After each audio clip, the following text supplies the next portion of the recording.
Alright. Hi everybody. What am I doing today? I think I'm doing AP. I actually tried AP for the first time a couple streams ago. I did 2018 free response and it actually wasn't that bad. So I figured, let me try the 2019 one and we'll go from there. Let's see. First, let's make a new page.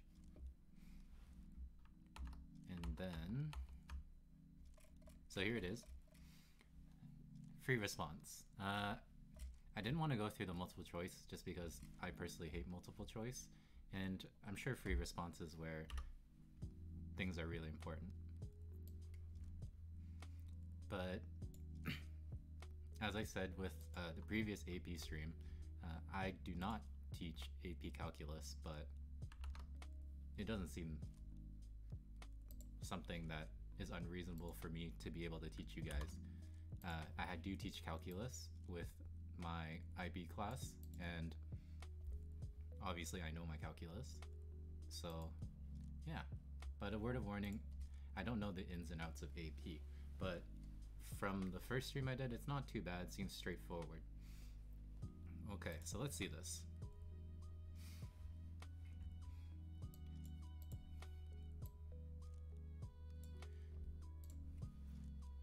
So,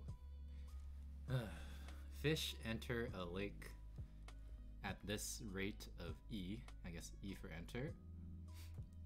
Fish leave the lake with L. And then these are rates, okay, and then E and T are measured in fish per hour. And then there's the time is in T, and that's how many hours are after midnight.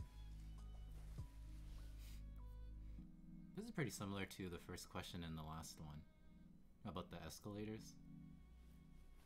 I wonder if that's just a coincidence or if it's AP has like similar structure between exams.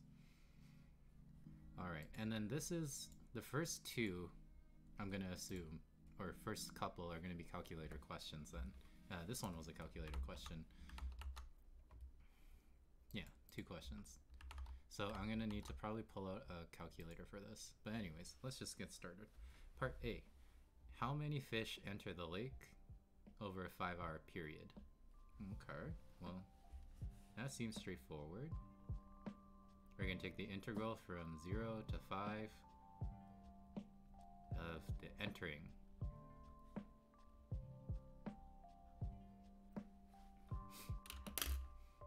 Okay, and then the rest is calculator work, right? So let me just open up a calculator.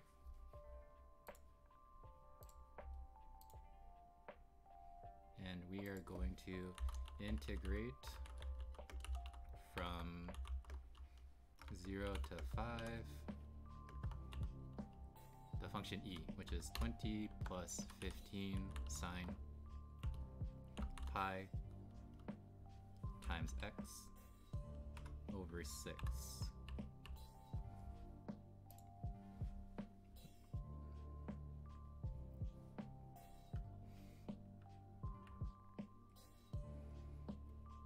Okay, so let me just double check that I put this in correctly. So here you go, 153.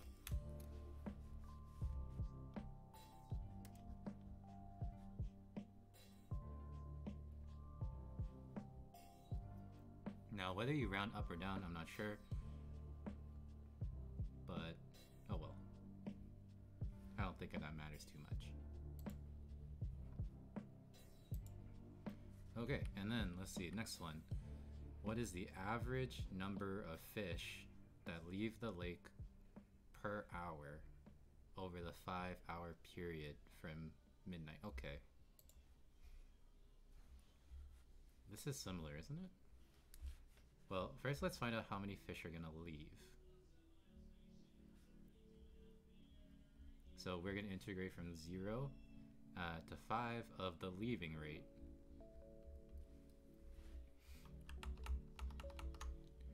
Okay.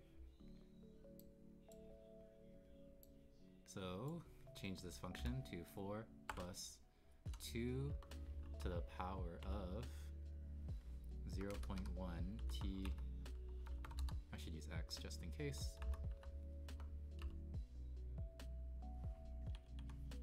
Okay, and then let's see what this is.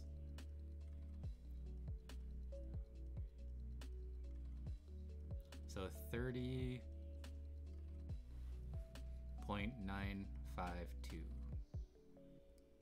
30.2952.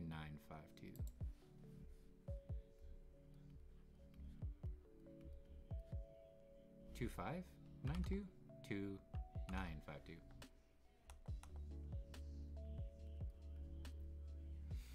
Okay, this is how many fish have entered.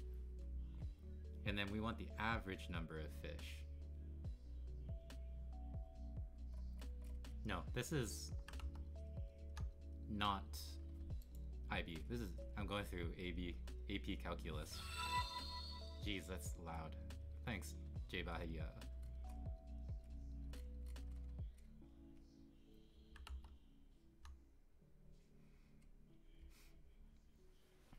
Yeah, so let's see. I have how many fish have left, and then we want to find the average number of fish. So, don't I just divide this by 5? I mean, Nalani, you will eventually need to know some of this, because this is calculus, but as it is right now, no.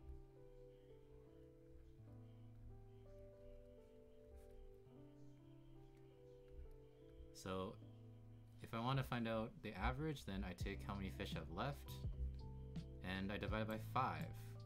So whatever this thing is the answer. So an average of what, 6? I don't know if I should keep the decimal or not.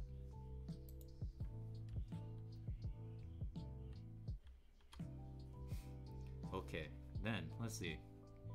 At what time from 0 to 8 seconds is the greatest number of fish in the lake?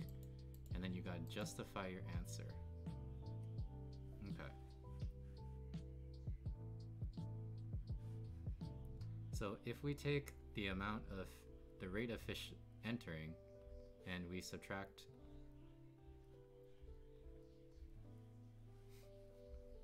the rate of fish leaving, then this is more or less the rate of change of fish. So if we want the greatest number of fish, we need to find out where this is going to be 0.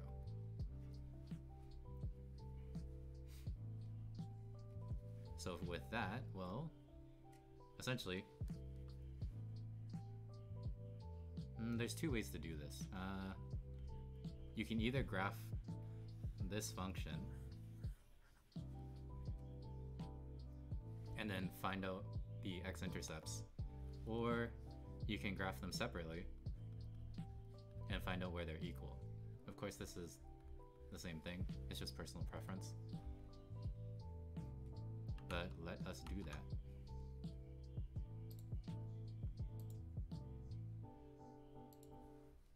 I'm probably gonna do the intersection, just because, again, personal preference.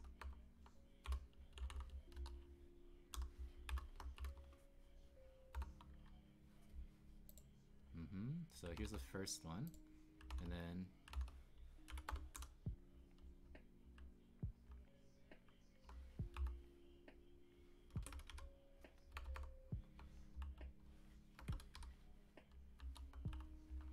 here's the second one.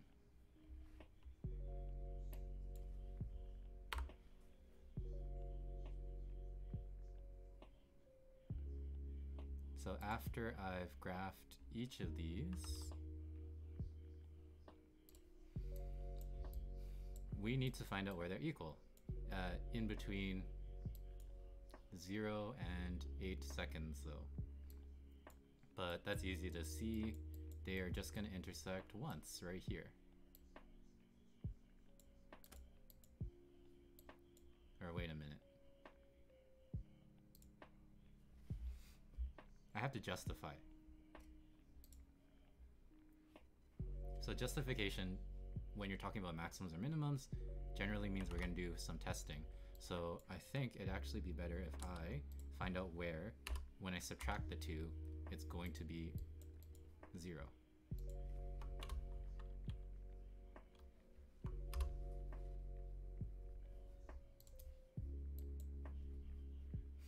Okay, so I've subtracted E and L, and then you can see it's going to be 0 here. Now, our justification of why this is a maximum is a first derivative test. You can see that the value of the rate of change of fish is positive before 6.2, and it's going to be negative after 6.2. So, according to first derivative test, that is a maximum. That is a maximum. Okay, so I don't want to do this thing, but that's fine. So t is 6.02, and then it's a max because E minus L is positive. Hello, Choco Chimps. Long time no see.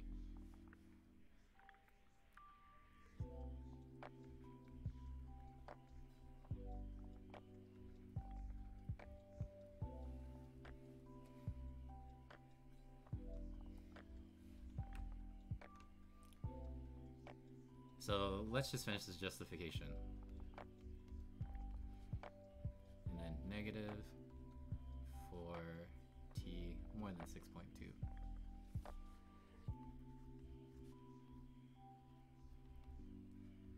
So again, by first derivative test, we know that here's a visual, 6.2. Our rate of fish is increasing because our graph was positive. And then it decreases. So obviously, if you just take a look at the picture, it's got to be a maximum.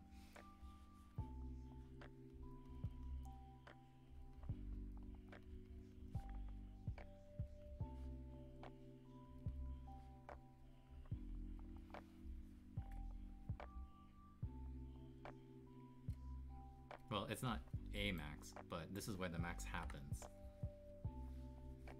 So, let's just be a little specific. OG Panda Master. Always spamming, but that's okay. Is that supposed to be Panda Master? But you just can't spell?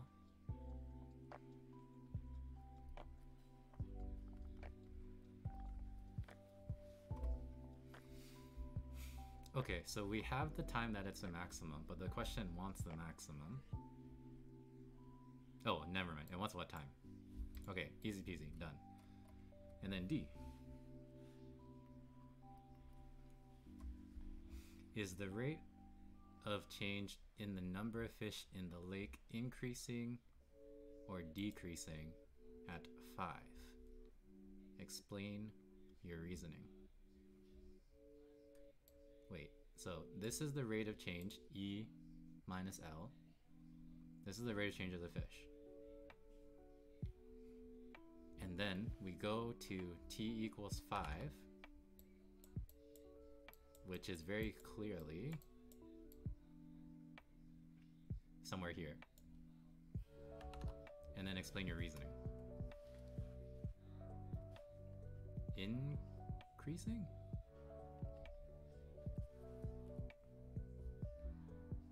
Oh wait, hold on. Totally misinterpreting this. Okay, we want to find out whether the rate is increasing or decreasing, so I need to take the derivative of this. And then I just plug in 5.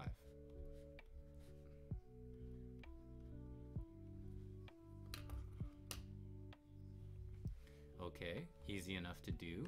I think Desmos is smart enough that I can do that. So if I just call this function f, of x.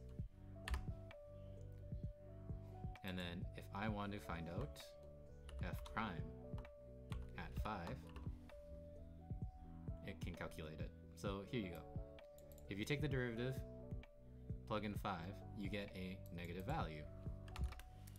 So this thing is negative, so our rate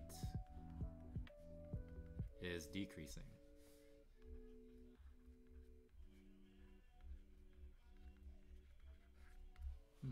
Nice, easy enough.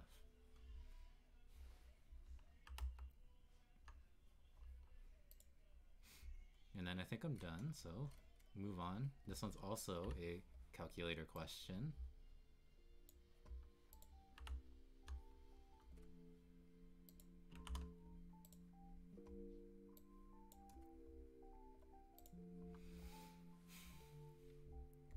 So we have a velocity of a particle, and it's moving along the x-axis.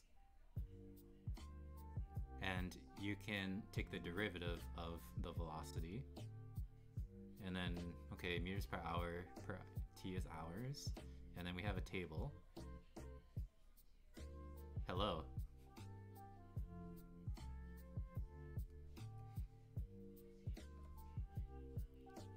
Yeah, I know. Did you want me to help you with your math homework?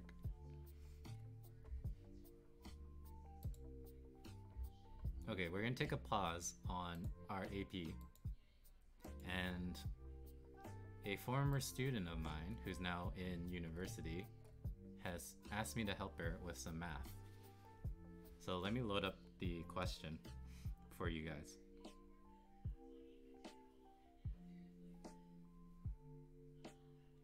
So the question is, we know sine of some angle u is 3 over 5. And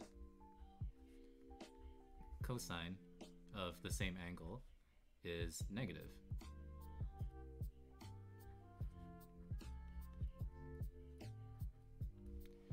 And then they ask us to find out what are a bunch of things. The first thing being, well, what is cosine u? Alright, so, how could you forget this?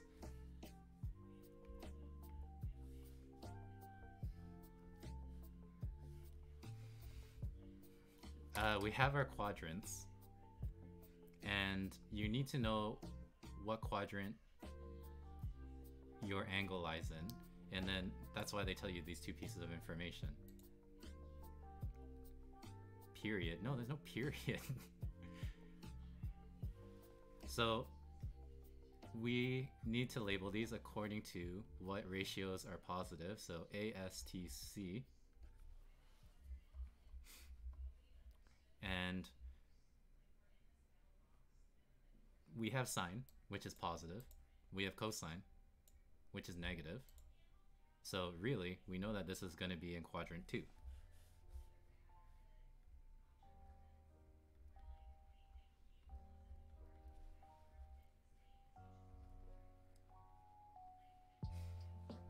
Okay, so we can start to draw a little picture of what this looks like.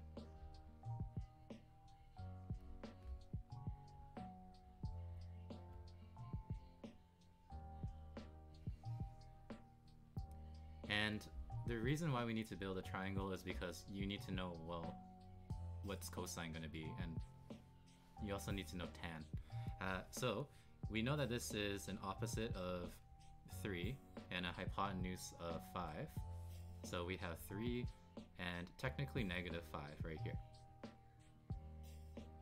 Or wait, that's not hypotenuse. Let me put that properly. Hypotenuse of 5.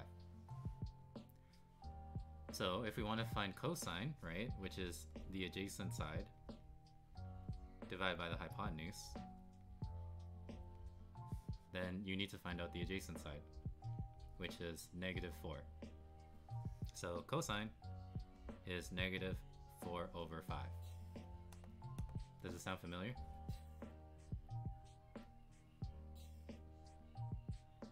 Do y'all have an exam tomorrow? Who's y'all? Stop it, froze. I'm gonna cry. What froze the stream?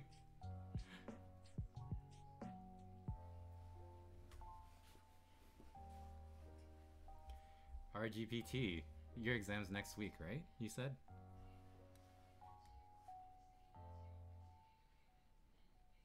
Yeah, you get the -4 from Pythagoras. And then you also need to find tan u, which obviously no exams anytime soon. Maybe I'm confusing you with someone else. And then tan u is opposite over adjacent, so that's easy enough to do. That's 3 over -4.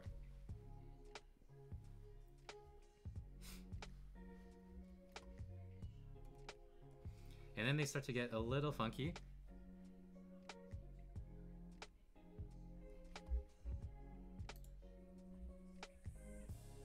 I only have one oral midterm. I don't know what the modding system is, but you said oral, so it wasn't happy with that. But you have one oral midterm this semester in 1 month, and it's 15 minutes. That sounds easy. So it's a language? Which language?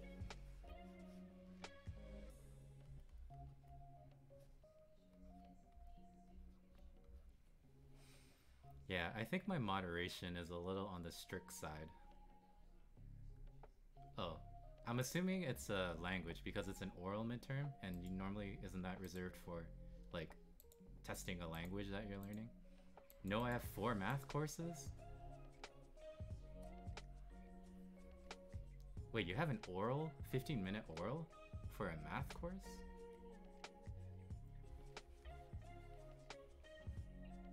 Or is that some other course?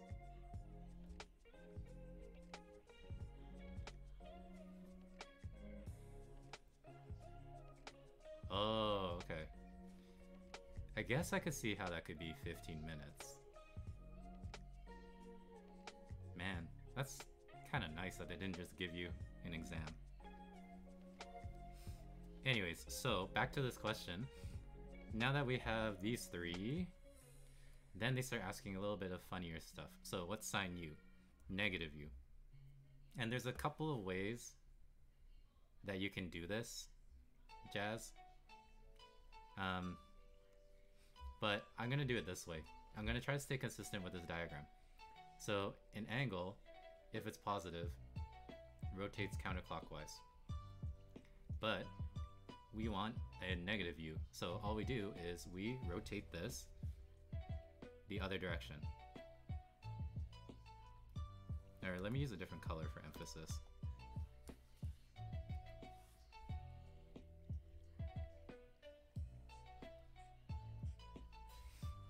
Super nice. And one of my courses is a reading course, so it's like an oral exam for 1 hour every week. Your math courses sound so easy. Okay, so here's where negative u is. And because it is the exact same angle, just the other direction, the triangle is exactly the same, just in a different quadrant. So we know that this is -3, and this is still 5. So we can answer the next 3 questions that you sent me, which was sine, cosine, and tan.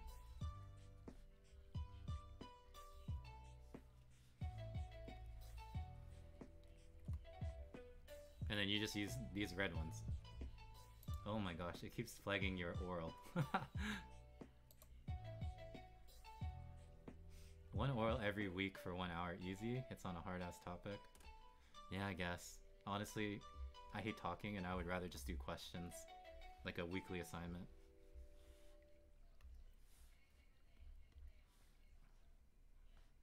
What if you call it mouth testing? I should change my filter.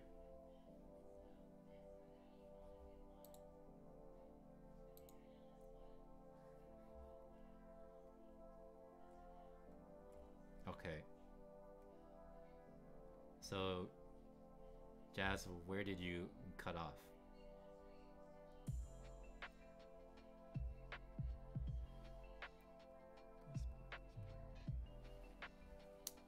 back. Okay, so the next 3 questions were finding negative u.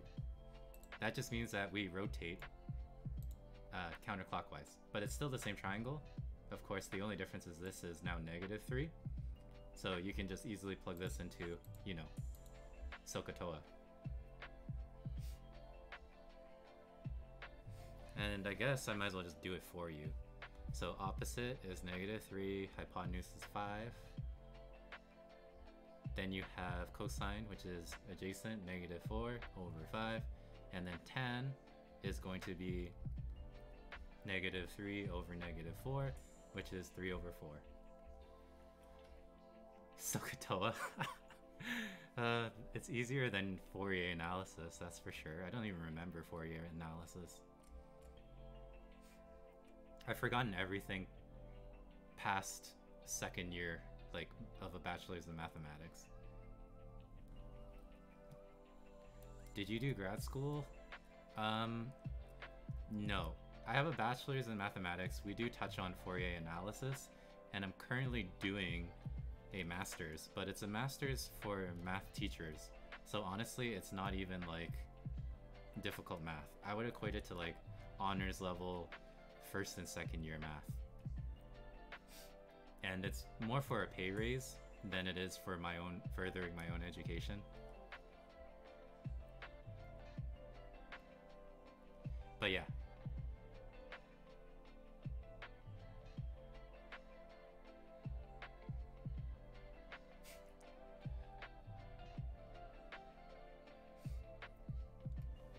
Fourier analysis requires some stuff, niche, especially in the modern theory. Like, trust me, when I say we like did a little bit, it's like very little. Honestly, I might even just be confusing it with something else. But I know it's definitely been mentioned. Who knows? But RGPT, trust me, you're probably better, or not better, but like you know a lot more than I do probably at this point about math. But I'm glad that you're tuning in. Yeah, Fourier series, blah blah blah. Okay, Jazz, next questions.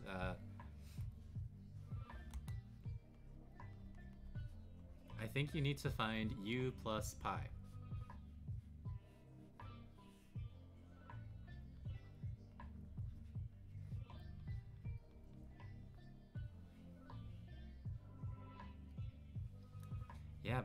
Yeah, there's so many questions, but they're pretty straightforward if you understand what's happening. But I guess you didn't, and that's why you're here.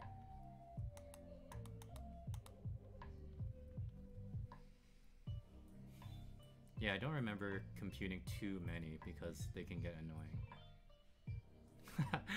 Yeah, we got support for you in the chat.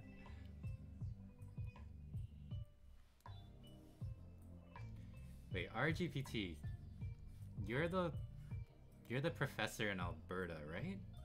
If I recall.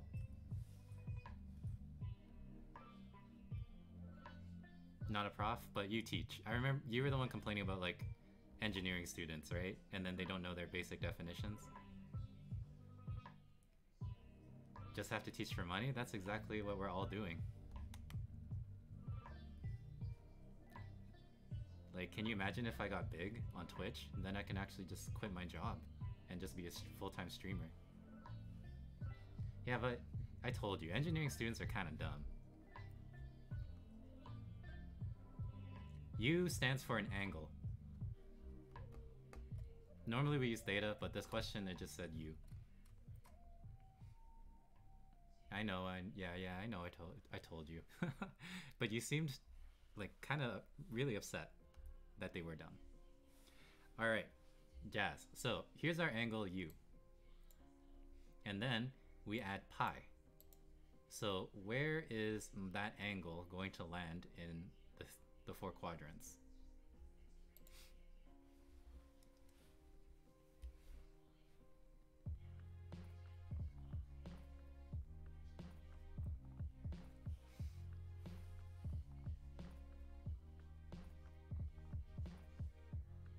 Yeah, so pi is, you know, half a circle, so all it does is it just moves your angle to quadrant 4. And luckily, it preserves the angle and all of the sides, so this is going to be positive 4 now, this is going to be negative 3, and then this will be 5. So now you can easily answer these 3 questions, because now you just use this triangle.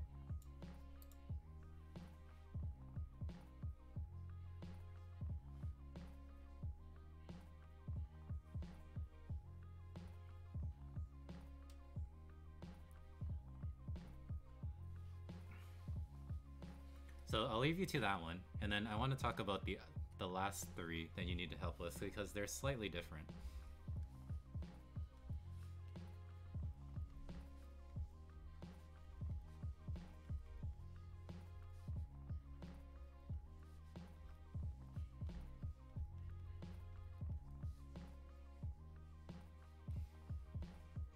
Are these students in the chat?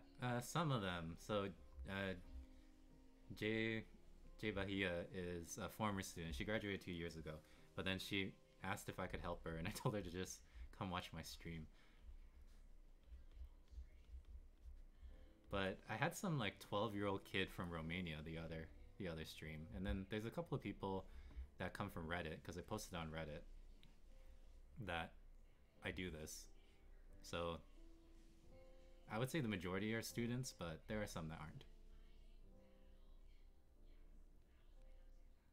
You don't understand, that kid was crazy. Like his math skills, and like he had like perfect English. It was wild. Like one of his questions was like, calculate the number of trailing zeros in 28 factorial, which as a 12-year-old, that's crazy.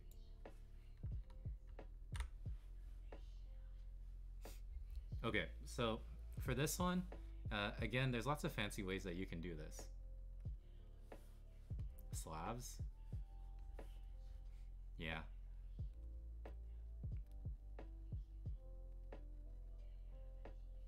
You think the stream is quiet? Like, what's quiet? USSR countries are wild. So innocent. Wait, is my mic too loud or the music? Maybe you just need to fix your sound settings.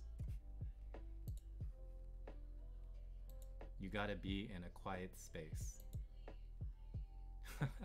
Okay, so Jess, you need to know what happens when you add 90 degrees, because it's not so simple as adding pi. It is still straightforward, but for the sake of the argument, let's say that your angle U was here, right?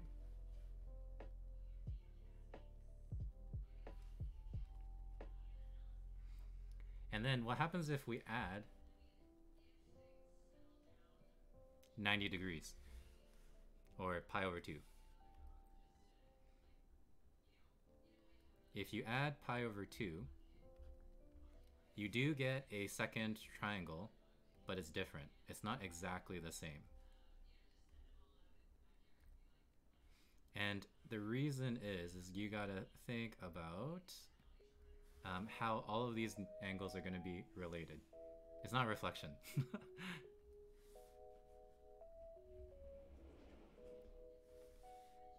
So I'm gonna call this angle, I guess, V. So look at the 3 angles we have. We have 90, and then we have U, and we have V.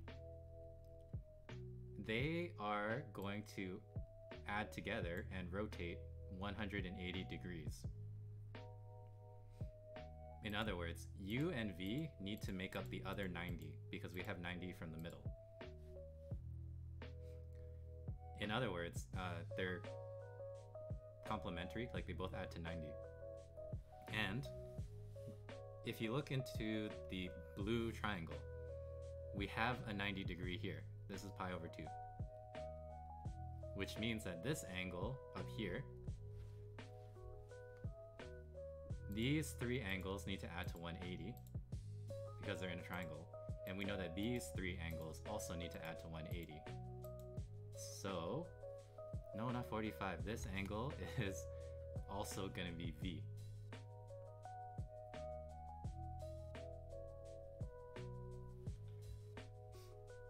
So does this Does this make sense, what I just said? This angle has to be V. Don't apologize. Stop being so mean to her. So when you rotate by 90, your triangle changes a little bit. And now, this central angle is the former other angle. So this is just something, you give it some thought. And then that means, of course, that this upper angle over here is going to be U. But that's just geometry, which unfortunately we don't focus too much here in North America. I bet that Romanian kid would have gotten this.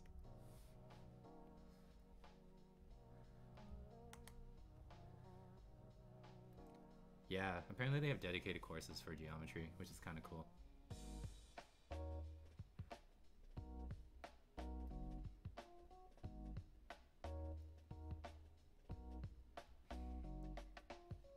Like, anytime I see a geometric proof of something, I'm always so amazed by it. Hello, plate of kimchi.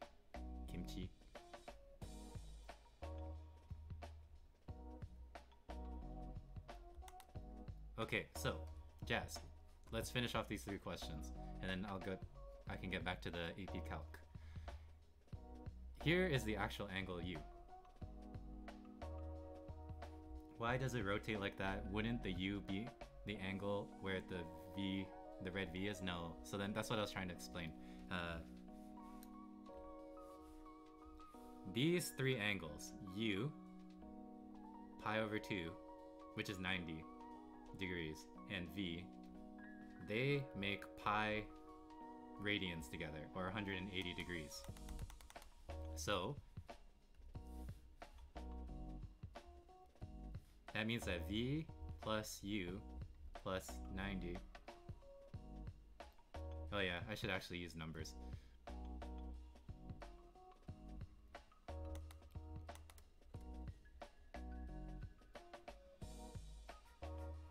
Yeah. Okay. Let's do what RGBT says, and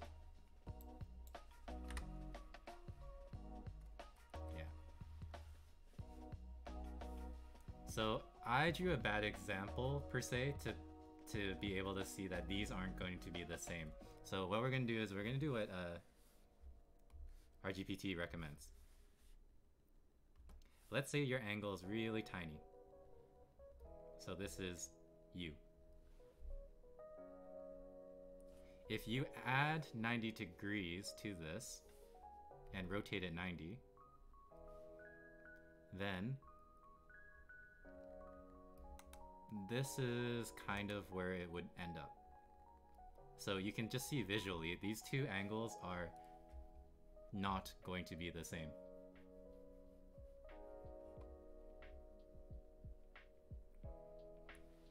But you know that they're going to be 180 degrees together, so U plus V plus 90 is 180. In other words, if you take off 90 from each of these, the 2 angles you have need to be 90.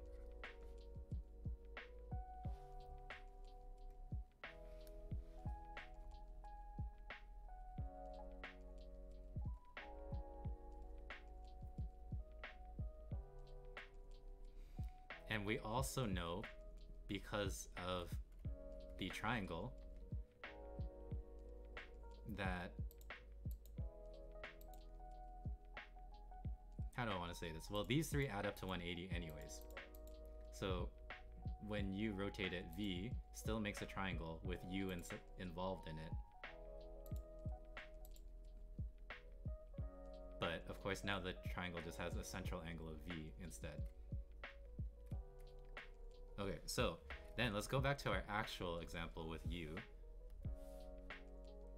So here was our triangle. We're going to add 90 degrees to it. So what we end up with is we end up with another triangle. And then I'm going to draw it slightly different for emphasis, that it's not exactly the same.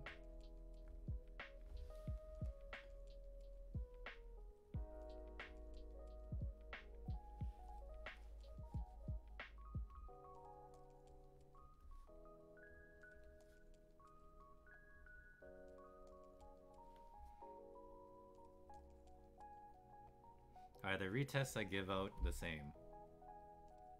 This year, yeah, because I don't have time this year to make brand new ones. Okay, so Jazz, yeah. So this angle now becomes this angle, so we just need to relabel the triangle accordingly. The hypotenuse is still 5, but the opposite side of V is 4, which is -4. And then the adjacent side is now -3. So now we use this triangle, and then you can just put it into SOHCAHTOA, and then you're done.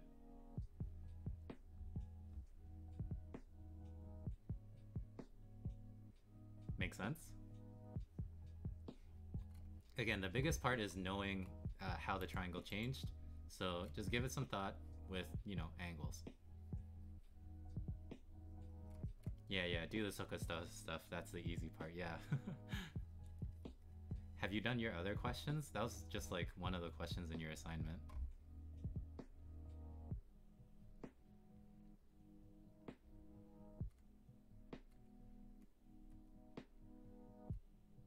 You haven't done it. Okay, so are you... I guess you might be back with more questions. Isn't this just like the intro assignment?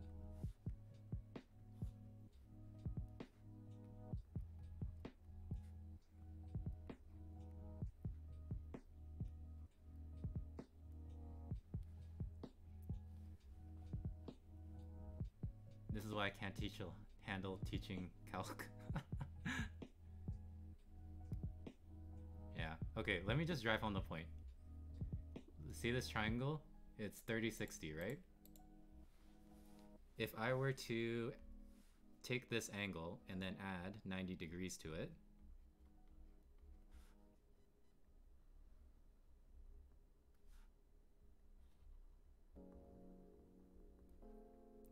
this angle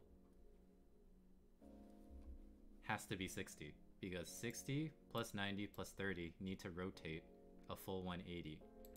And then the red triangle, if this is 60, and you know that this is a right angle, this has to be the 30 degrees.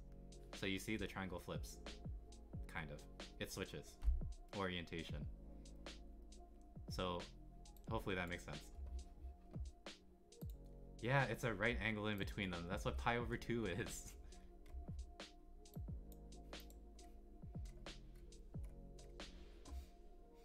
Yeah, anyways, okay, well, I think you get it. I'm not gonna ban a former student because she was being stupid.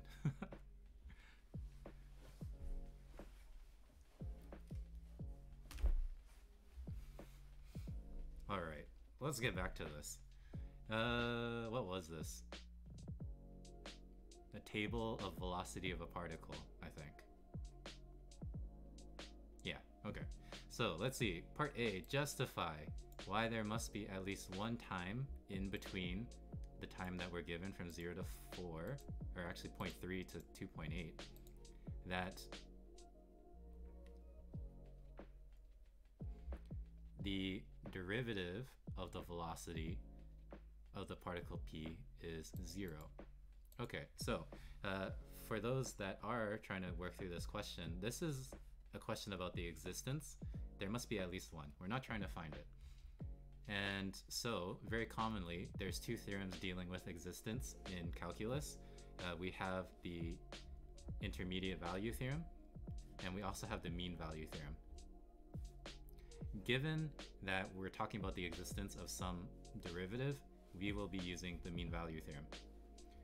Yeah, but Rolle's theorem is just a baby version of mean value theorem. Technically, this is Rolle's. Is this Rolle's theorem? I forget. Rolle's theorem is a specific instance of mean value theorem, is it not? I just learned this last semester for my master's course. I should remember. Okay, but we're going to use MVT. So what MVT says is that if we have two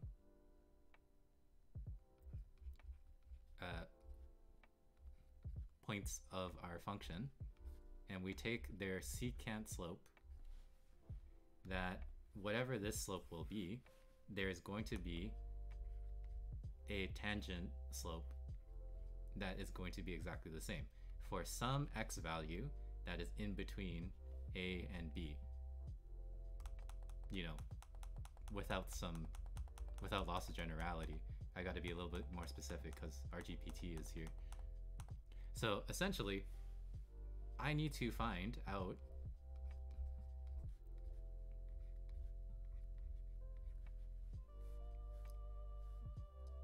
two f values that when I subtract them, I get 0. Because then when I take the average of, well, not the average, but I divide by b minus a, I will get 0. And that's easy enough to see. If I take this 55 and I subtract that 55,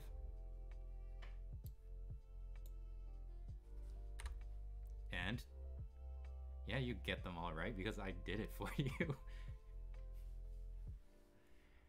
Cheater? Yeah, I kind of facilitate cheating, I guess, by doing this stream, and I personally don't care because you know what, everyone else is cheating.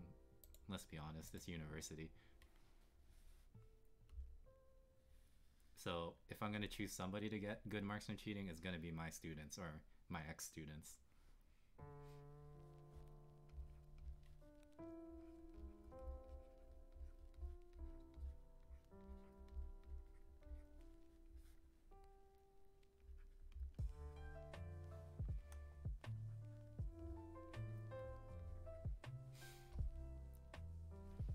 Okay, so according to mean value theorem, if I were to take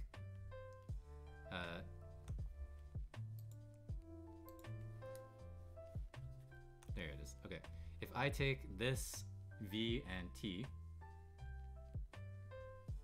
and I subtract this pair of v and t, because the velocity values are the same, then I get 0 because it's 55 minus 55.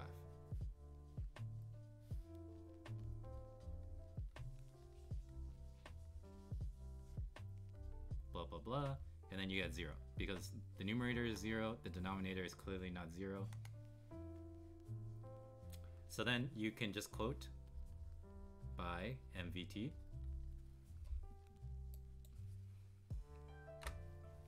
And then again, I gotta impress my fellow math educator. There exists some value t in between the interval of 0.3 to 2.8 such that, oh wait, is this therefore? I think that one's therefore, such that f prime of t is equal to 0. I'm always impressed by your patience. My patience? Oh man, if you only knew.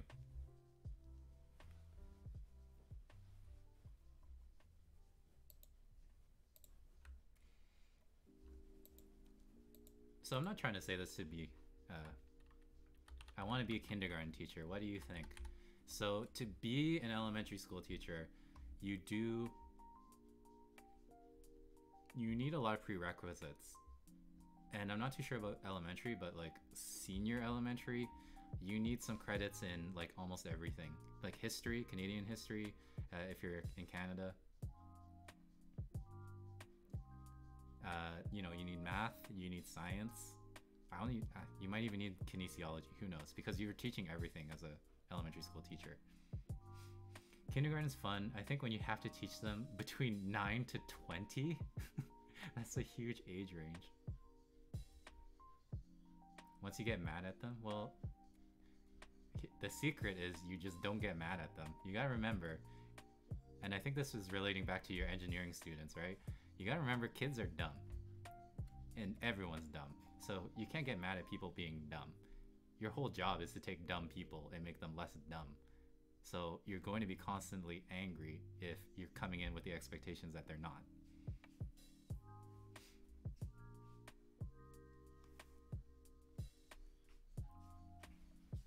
Okay. So let's see. Those people are the worst. They're adults. Okay, 7 to 20 is barely considered adults. They just left high school. They have no idea. Okay, I need to continue. Otherwise, I'm gonna be here for more than 2 hours. You're not adults. Your age still ends in teen, 17, 18, 19. Yeah, you guys can keep chatting and I'll tune in, but I'm getting distracted a bit too much. Okay, we're gonna use a trapezoidal sum for these 3 subintervals to approximate the integral. Now, don't apologize. I just, Jazz knows. In the classroom, I am the biggest distraction because I talk the most.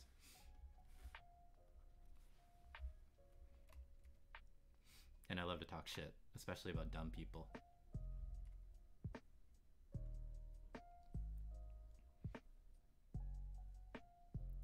Okay, so we have 3 subintervals between these 4 values. So I'm gonna just draw a picture so that you guys can see.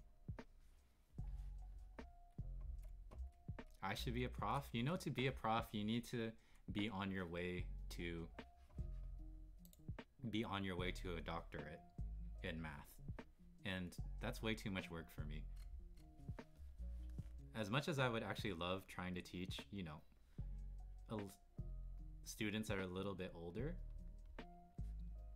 I'm not willing to put in the work for it. I don't talk shit about dumb people because they actually make my life painful. It's too close to home. But here's the thing. I will never talk shit about them being dumb. Like, because that's mean. Like, especially as a student, right?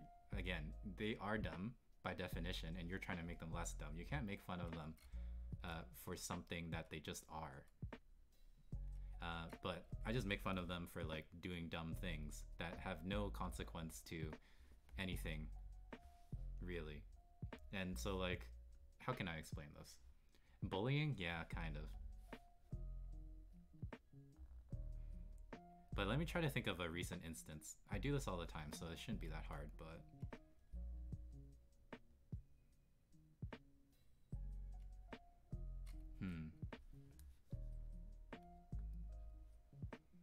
Bullying is good. Yeah, it is.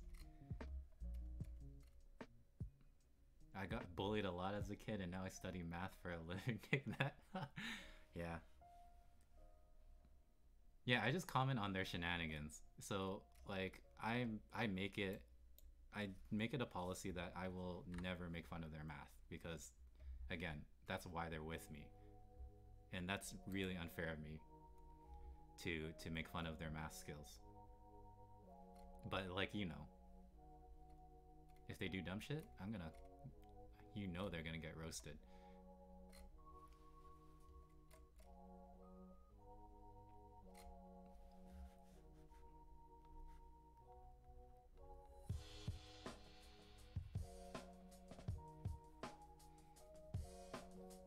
How irresponsible and lazy they are? Yeah, I guess. Yeah, they kind of suck that way.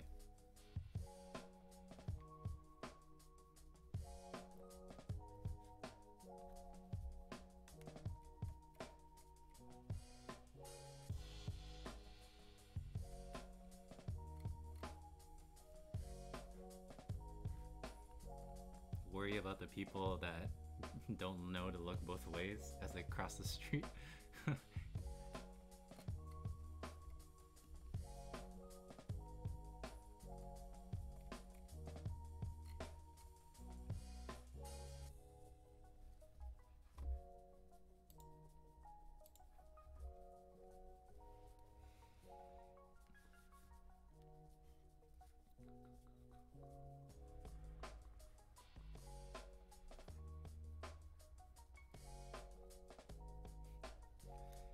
Oh my gosh, this took forever. You didn't even need to draw this, but I'm drawing this for, you know, teaching emphasis. We want to approximate this integral, which is of course this area. And so what we do is we break this up into 3 sections. Was it 3 sections? 0.3 to 1.7, yeah.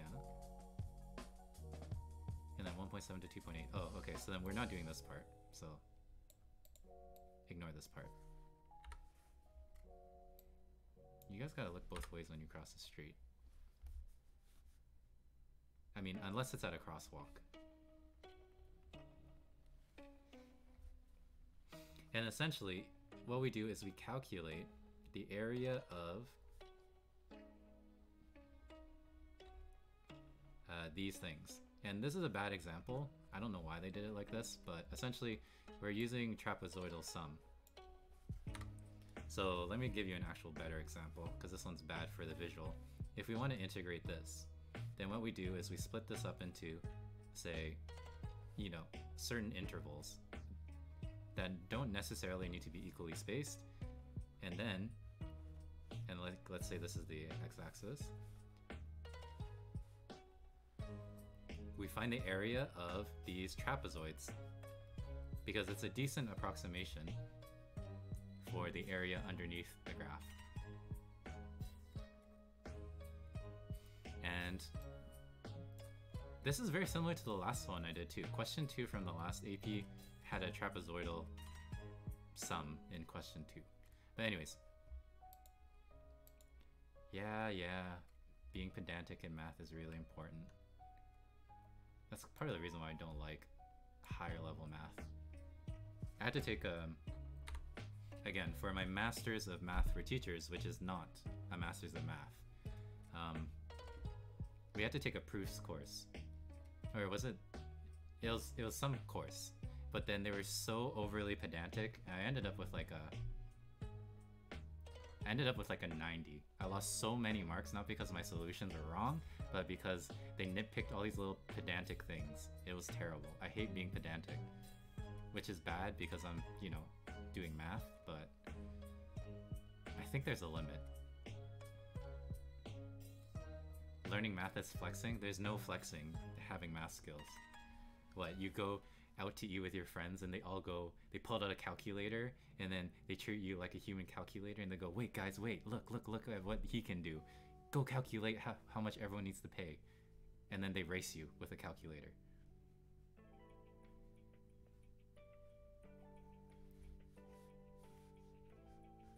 I hate being pedantic. Anyways, we're going to use a trapezoidal sum. So essentially, each trapezoid has a height at a given interval boundary or partition boundary. So in our example, it was 0 to 0.3. So again, the height is the value of the function.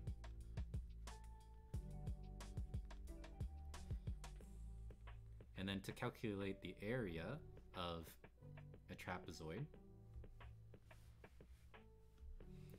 we add these two. So let me just draw a general trapezoid here. So we add A and B, we divide by 2, and then we multiply by this distance right here, I think. Yeah, everyone thinks math is calculating. Basically, if you're not learning math for fun, it's not the right reason. You ain't making money in that subject, yeah. Honestly though, well, okay. In pure math, no way. But you can get decently far with a math degree.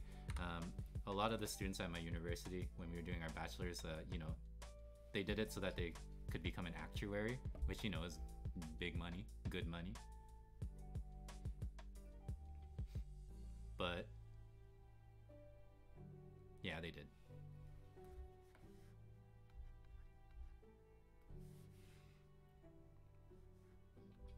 Oh my gosh, it's taking me forever to do this question. For those that are tuning in to actually learn how to do this, I'm so sorry. Okay, so I'm going to take the velocity values for 0 and 55.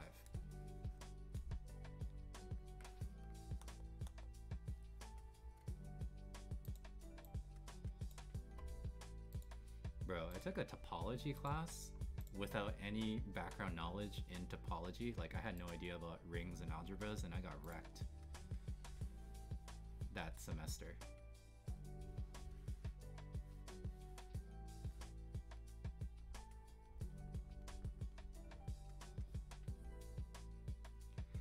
Like, I took a prerequisite course, and that was fine. I forget what it was about. And then they said that I could take this course. And the reason why I took this course is because it was like assignments every 3 weeks, and your grade was 100% based on the assignments. So you only did like 5 assignments, no exams. So I took that course, I did fine, and then I took the next course, which was about like topology. And then I thought that I'd be fine because I took the prerequisite, and then it turns out it had nothing to do with it.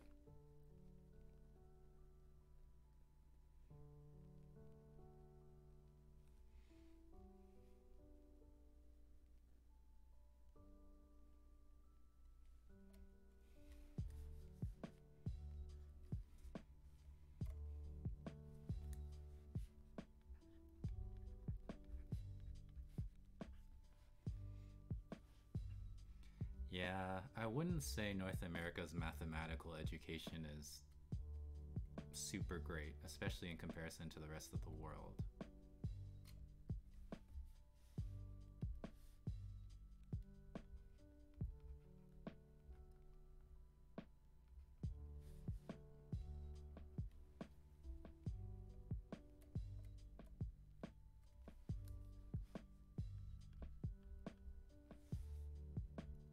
Oh well, good thing I labeled this as a first playthrough and not a speed run, because this is a bad speed run.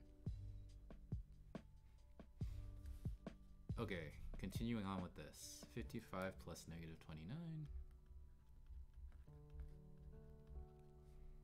divided by 2, and then we multiply the distance between 0.8 and 1.7, which is 0.9. And then our last interval, 1.7 to 2.8.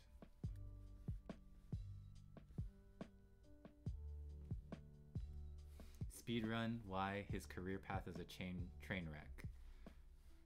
Well, I don't know. You're stuck teaching dumb engineering students.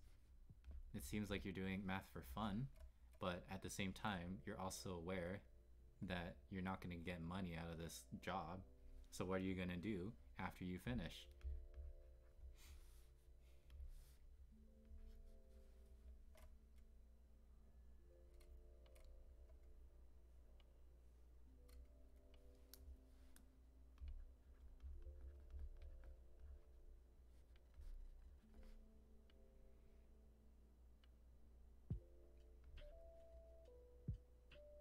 Let me finish writing this kimchi. As long as I get to do research, I'll be happy.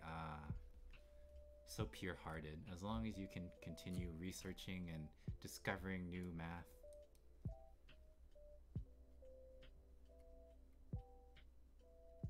And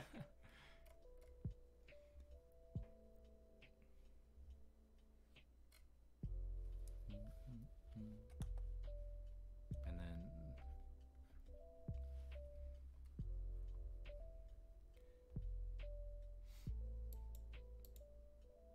okay, so I've added the velocity values of each endpoint in our partitions, divided it by 2, multiplied by the length of the partition, and then this would be our answer. So, and then Kimchi asked me a question, but it's an incomplete question. So you forgot how to graph a perpendicular line. So you need to know what it's perpendicular to. So I can give you an example if you want to.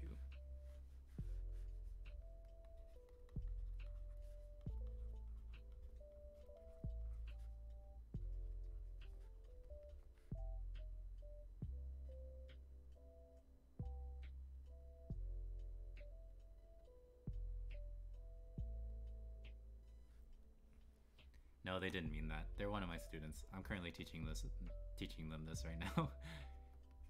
And they just suck at typing. Yeah. Perpendicular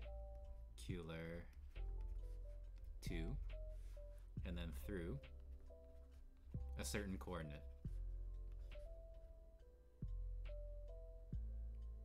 What year am I teaching? Basically all of high school.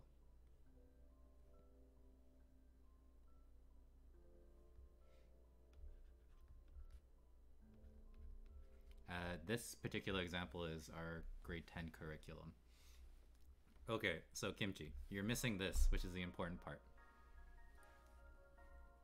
I run the school by circumstance because I'm the department head now. But that's because our department head is pregnant and left. Anyways.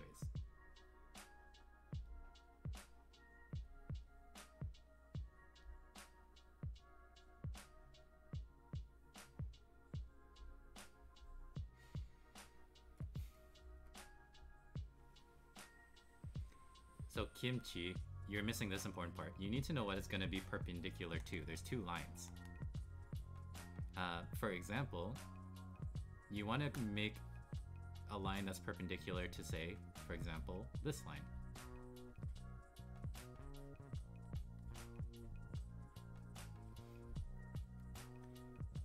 In other words, this is line number 1, and you're trying to create line number 2. And then visually, line number 1 looks like this, and then here's 0.35, just pretend it's here. And you want to make sure that the line that goes through this, because there's lots of lines that can go through it, you want to make sure that the line ends up being perpendicular to the first line, line number 1. And we learned that last chapter how to do that. This is the slope of the first line. Line number 1. Line number 2 is perpendicular.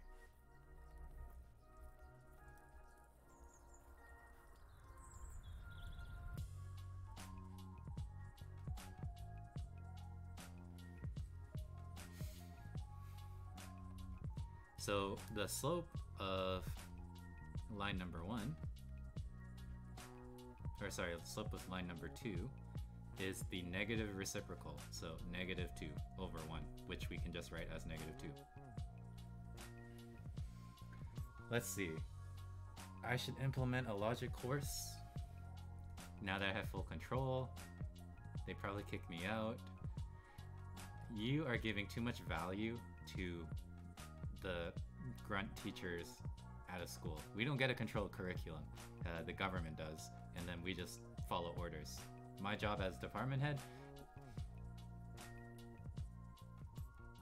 what's the wait time? Almost immediately. Let me finish up this snake star, and then, you know what, just type your question. No.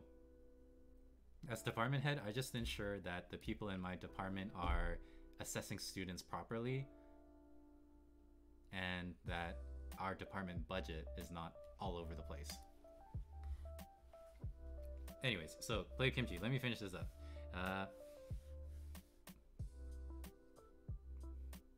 Yeah, the world is depressing for many reasons. One of the reasons is I have to do Twitch stream to supplement my income, even though I'm a department head at a school. So now we know the slope of line number 2, and we do know a point that it goes through the line, so we can use point slope form to write the equation for line number 2.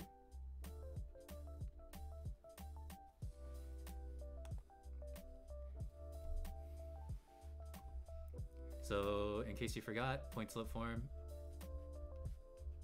looks like this. Yeah, you're in an even worse position than me,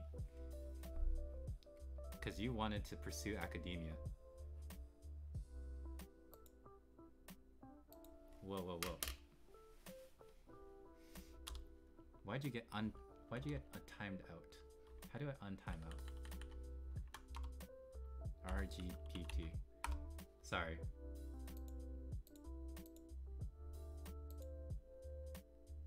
Are you still timed out? Yeah, I have anti-spam. Anyways, Snake Star, where's your question?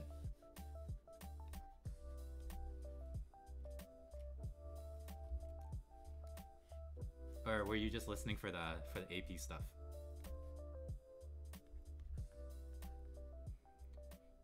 Twitch, you just get as as my channel, I've put settings for like anti-spam and stuff.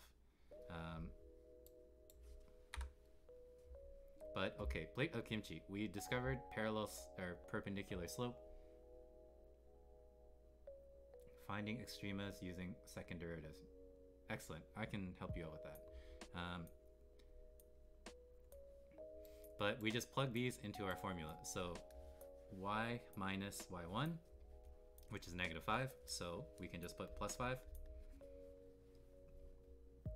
And then minus x1 is 3, so x minus 3. So here is the equation for line 2. So hopefully that makes sense. Okay, snake star. I'm trying to understand finding extremas using the second derivative. Okay, so when you have a graph,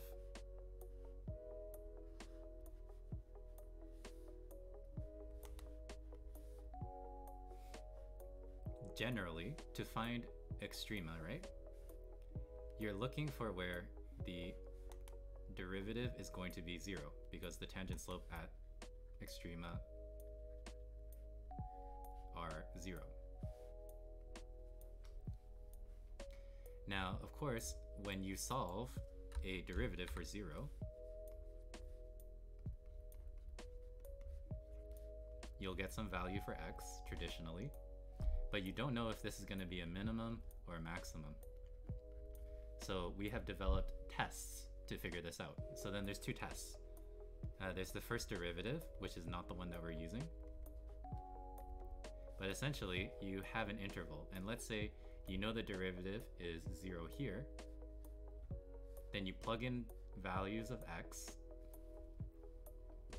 before that value and after that value. So for example, let's say that you found out your critical point, which is what it's called, is at 3.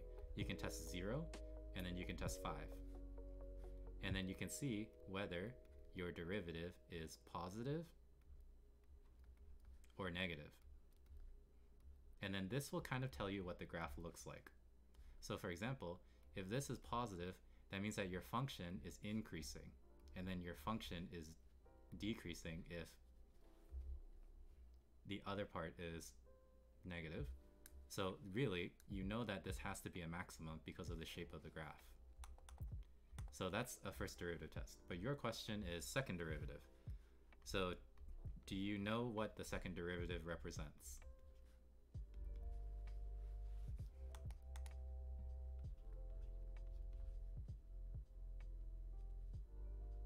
You're being really cringe right now, RGPT.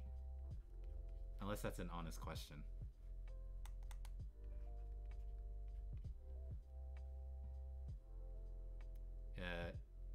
It's short for suspicious or suspect. So you say that when someone's, you know, acting shady.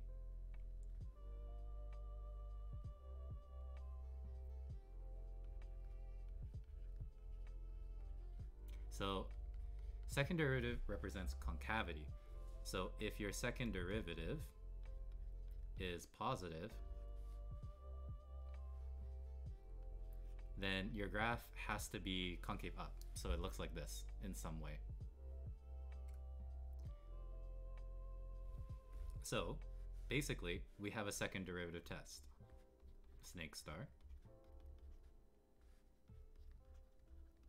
So let's say, again, you set your derivative equal to 0, and then you find out the x value. That's a critical point. And then we need to find out it's a maximum or a minimum.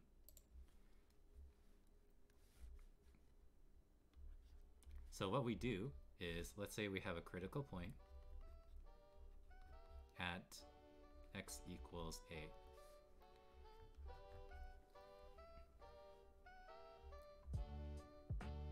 If I take that value and I plug it into the second derivative, and it is a positive number, I don't care what number it is, I just need it to be positive. This tells me that it's concave up. So your graph is concave up. Combine that with the fact that it's already a critical point, forces to be right here. In other words, you know it's a minimum. So that's what a second derivative test is. You find your critical point, you plug it in. If the second derivative is positive, it opens upward, which means that your critical point is a minimum. And then vice versa, if it's negative, then we know that it opens down. So your critical point has to be a maximum.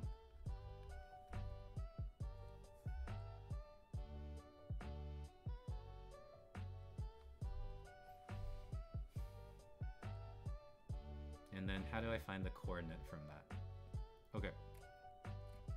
So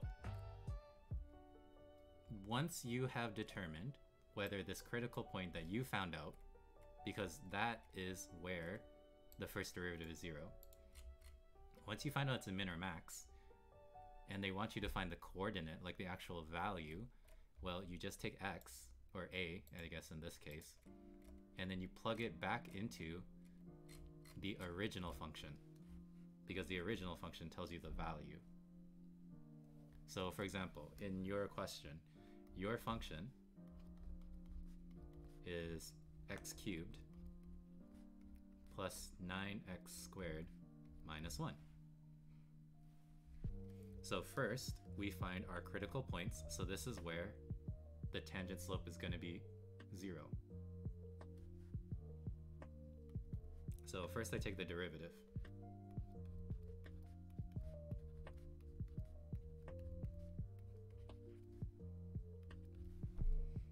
Okay. And then what I do is I set this equal to 0 to find all of the places where I have a horizontal tangent slope. So again, those are where maximums and minimums will be. There's also other places, which is why we have to do some testing. So we're on our way to finding the critical point. You need to solve this equation. Easiest way to do that is to factor out 3x, because you can also factor out a 3, and then you'll get x plus 6.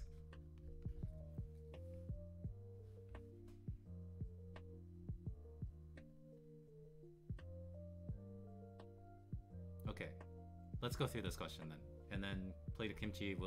I'll check out yours in just a bit. Okay, so my critical points are at 0 because of this x, and then negative 6, right? And then we need to find the second derivative to do a test. So take the derivative of this thingy, which is 6x plus 18.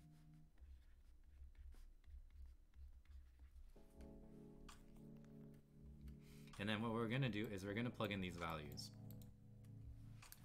So the second derivative at 0 is 18, which is positive. So positive means it opens upward. So we have a minimum at x equals 0. Then we do the exact same thing with the other critical point, which we found was negative 6.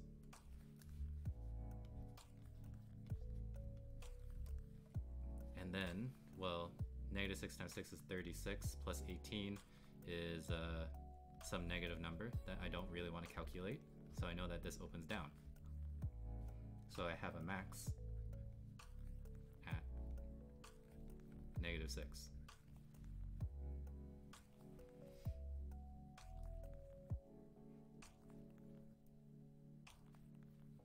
So then we need to find the actual value of the function at these coordinates. So we go back and we plug it into the original. So f of 0. So f of 0 means it's negative 1.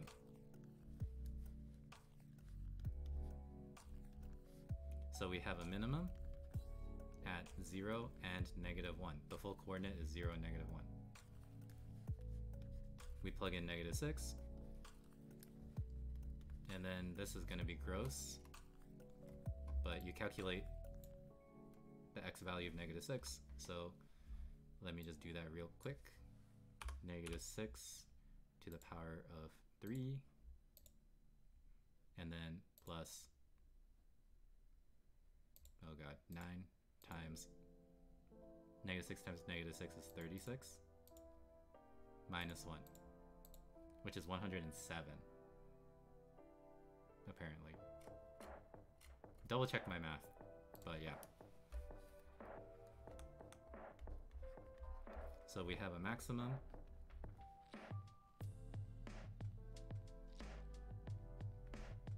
at negative 6 and 107. What were you doing? Plugging in 18 and negative 18?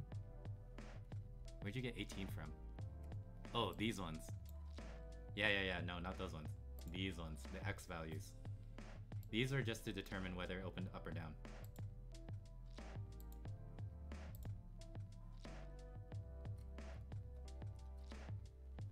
I'm not gonna just you do 2 clicks and type in some math when I can just tell someone else to check it for me. Okay, back to plated kimchi. Graph a line segment with this slope going through that point. Well, okay. What's so bad about this? Let me turn on the grid so that you can see what's going on.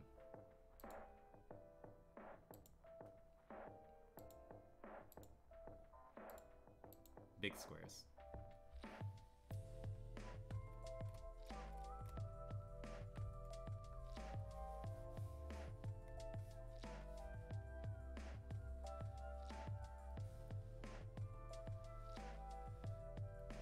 So, plate of kimchi, it's going through negative 3 and 4, and it has a slope of negative 3 over 4.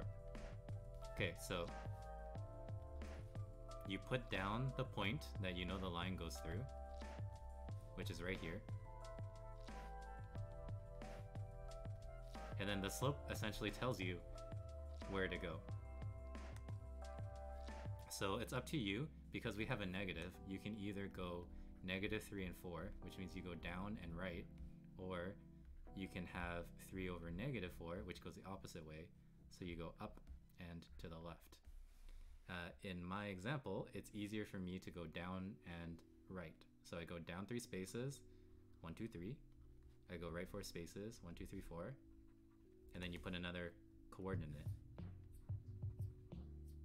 And then, like I told you guys, I recommend you do this twice. So let's go down 3 more spaces and go right 4 more.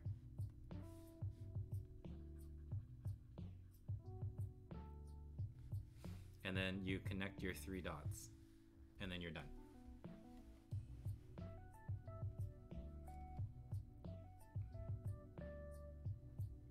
Man, this...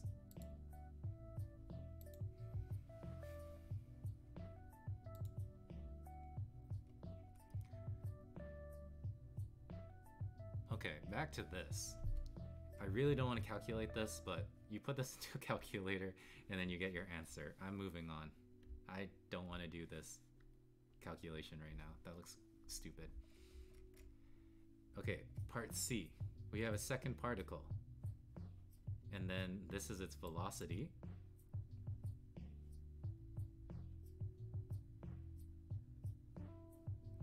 Find the time interval which this velocity is at least 60 meters per hour. Find the distance traveled during that interval, and the interval is 0 to 4. Okay, this is a calculator question, so excuse me, I need to just graph this.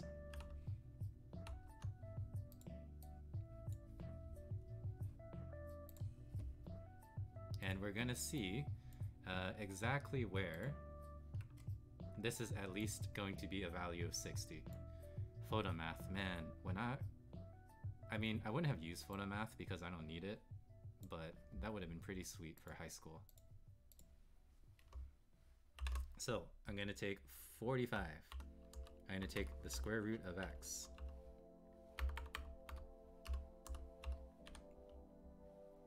multiply this by cosine 0.063 x squared.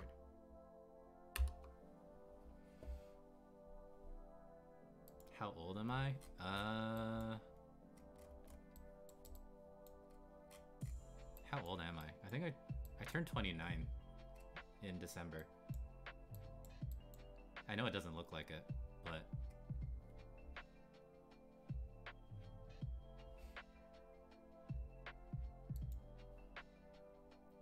okay, let's make this look a little bit prettier.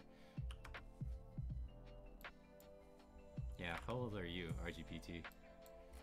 Again, well, you don't have to answer, but yeah. 25. How do you know what sus means? Because I'm surrounded by teenagers all day.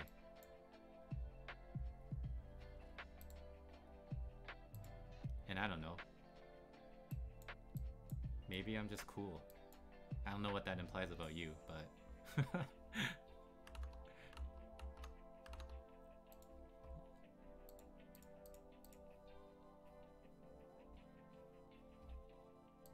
And then I'm going to change this to 0 to 4 because that's what they told me x, or the t value should be.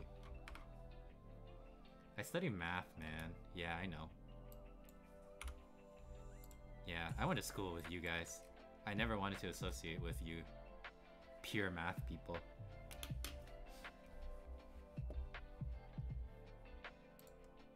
Like, I had a math degree, right? But then, like, I decided to be a teacher, and then after the fact, then I decided what I wanted to teach, and I was good at math.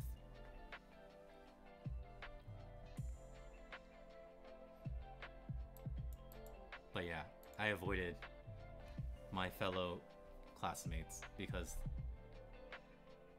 math people are weird.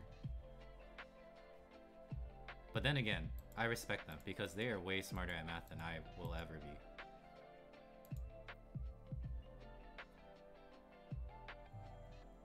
Can you give me a math joke?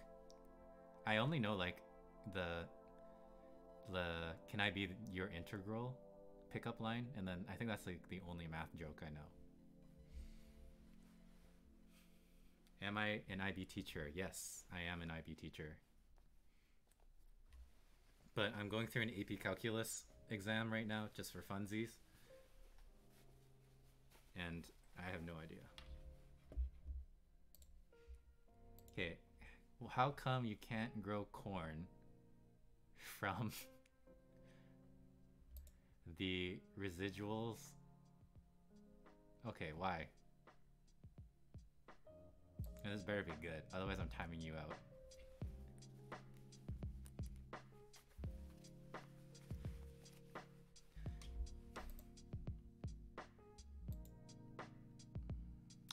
It's not bad. That's not bad. Why can't you grow corn out of F5? Why do you have corn-related jokes?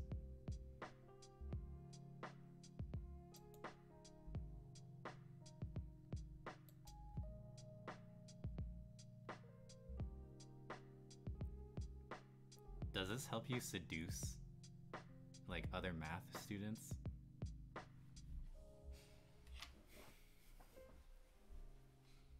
Okay, I need to focus here. No, I'm basically married. Me too. So, oh yeah, that's a little dangerous. You gotta wield those pickup lines and jokes very carefully.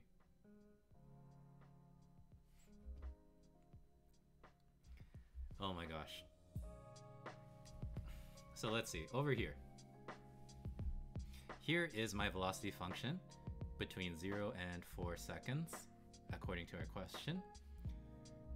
We need to find out the time interval that it's at least 60. So the purple line is where it's 60. So here's the time interval between 1.866 and 3.59. And then, so I guess I should write that down. Time interval. 1.866 to 3.519. And then we need to find the distance traveled by this particle. In other words, we will need to integrate our velocity from 1.866 to 3.519.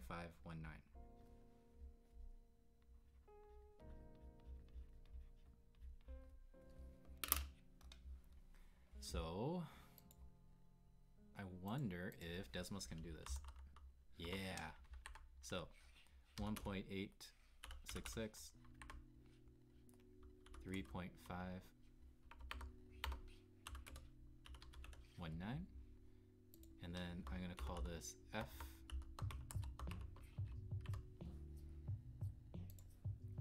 and F.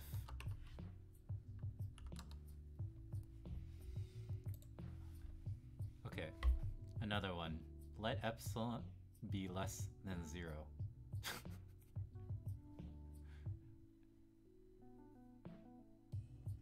That's so stupid.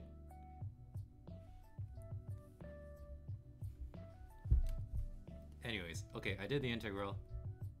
Here it is, 1.06.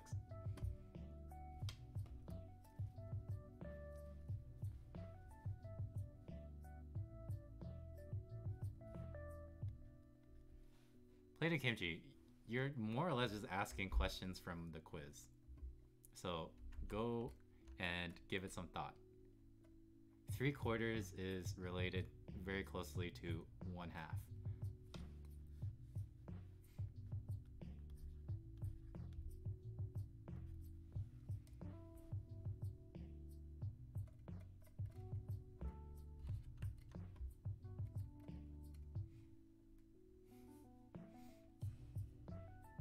They're being resourceful. What? Yeah, but you see, they asked me if the quiz is going to be the exact same quiz, in which I replied yes. And then they immediately started asking questions that were on the quiz, more or less. Like, did you even bother changing the numbers? Okay, 1/4, that's right here.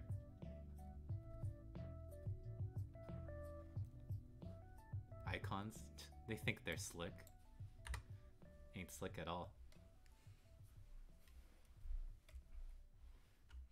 1/4. You know how to find midpoints. This is from your homework. Anyways, okay, at time t, particle is at -90. We're using part b and the function vq. Approximate the distance between the particles p and q at the time 2.8. Okay, so you had two particles, they're going in different directions, and then we want to find out their distance at 2.8 seconds. Now, in part B,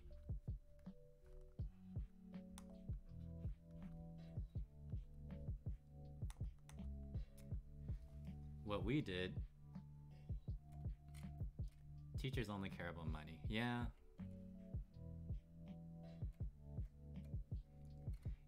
Yeah, but you see, I'm also doing this so that if I do get big on Twitch, then I can get extra money.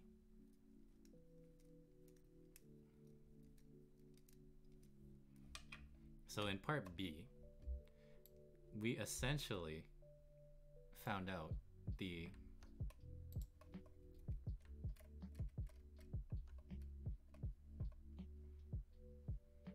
this integral. And this integral represents the distance, or the displacement, let's be specific. The displacement, so where the particle P will be. So in part B, oh shoot, I didn't calculate part B. Whatever this answer is, this is the displacement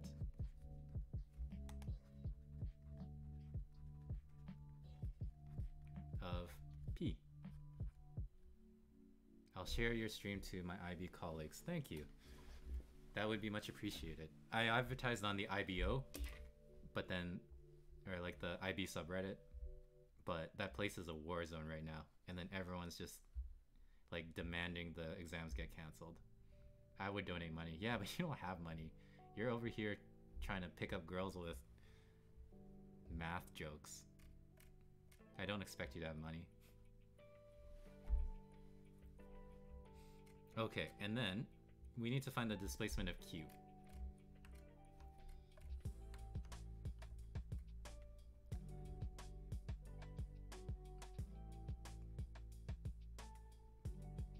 Yeah, see, my advertising worked.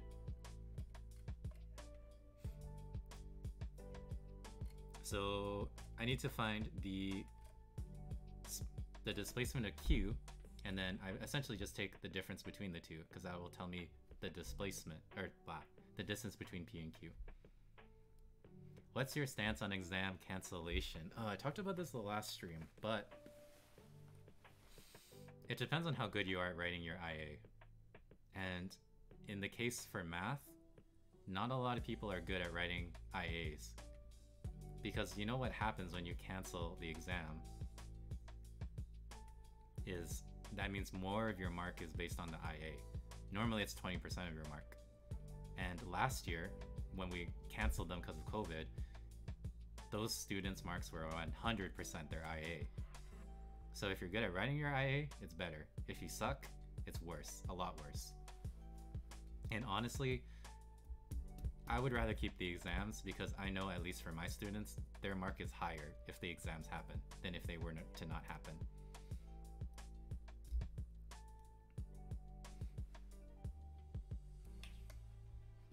Okay, another question. I don't even think I'm gonna get through this today, which is fine.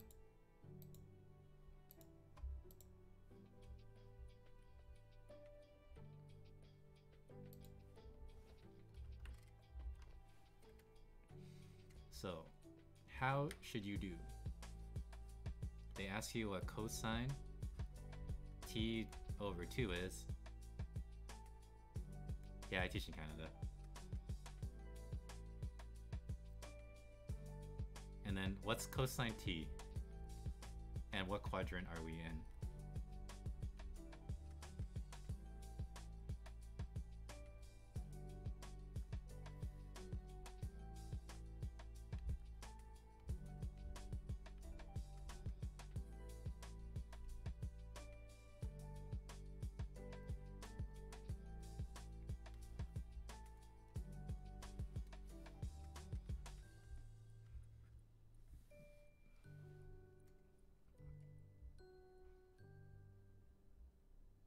Okay.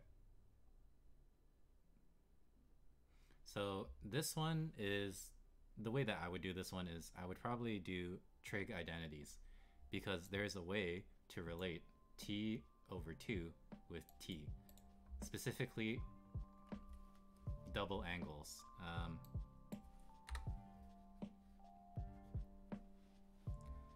So if you notice, Jazz, cosine t is the same as cosine 2 times t over 2. And this is a double angle.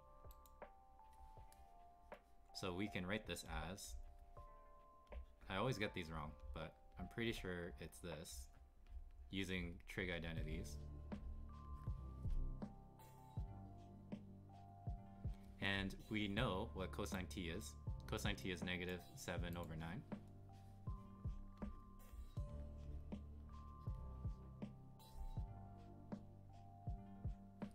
And we're trying to find out cosine t over 2. So from here on out, it's just algebra. I can add 1, so add 1 over here. So this is technically 9 over 9. So 9 over 9 minus 7 over 9 is 2 over 9.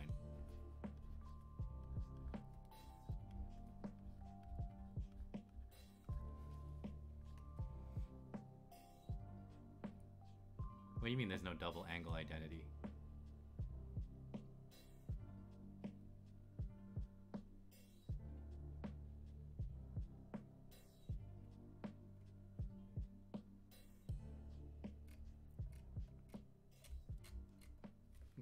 Okay, here's the double angle identity. Cosine 2 theta, and then one of the options is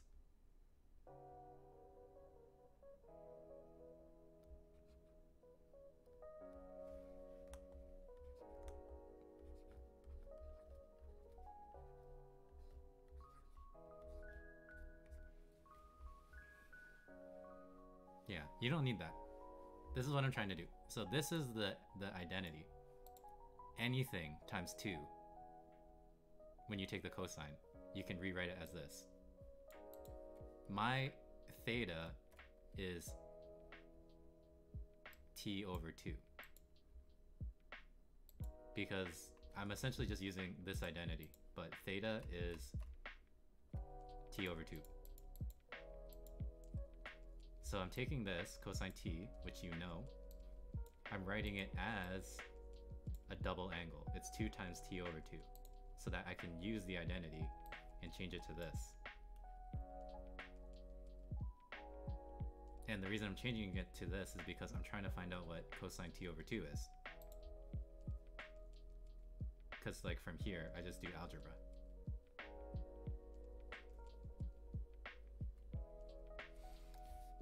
So then we divide by 2, so then these guys cancel. You get 1 over 9 equals cosine 2 over t over 2.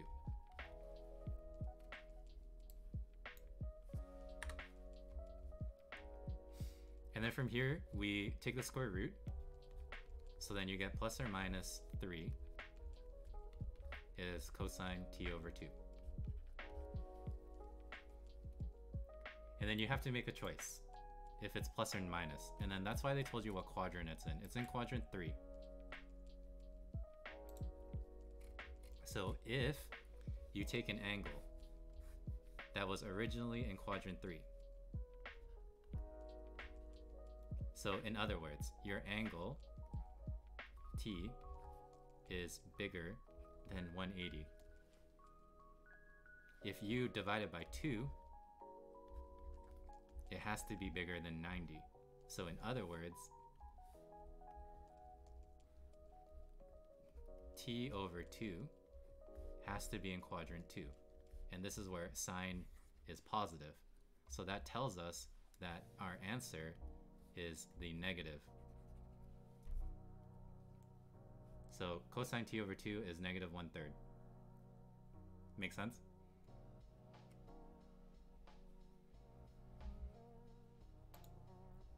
You guys notice plate of kimchi is real quiet now that I called them out? What if you have to find sine t over 3? But they only give you cosine, not sine.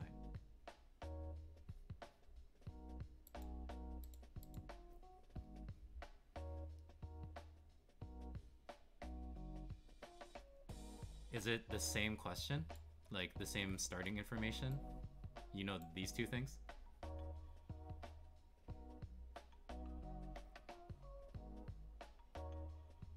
Okay, so you know how there's other identities for cosine, double angle. One of them includes sine.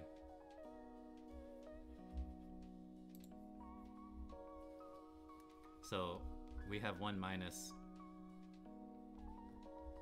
2 sine squared theta. So basically, we just use this identity instead. So in other words, you have cosine t, which is 1 minus 2 sine squared t over 2. And then you solve just like before, just now for sine. That's all. And then I can leave that to you, right, Jazz? Because it's the same stuff. Anyways, Kimchi probably went to bed as he sucked as much math milk from the teats of patience as possible.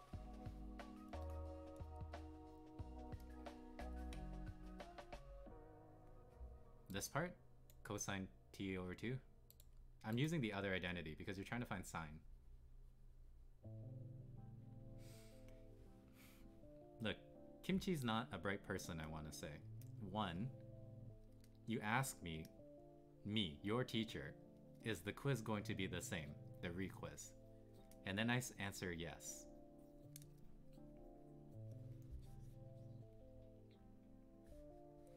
And then immediately after, you start asking questions. questions from the quiz, thinking that I wouldn't recognize my own questions that I made and selected. And I already answered 2 of them, because I gave them the benefit of the doubt.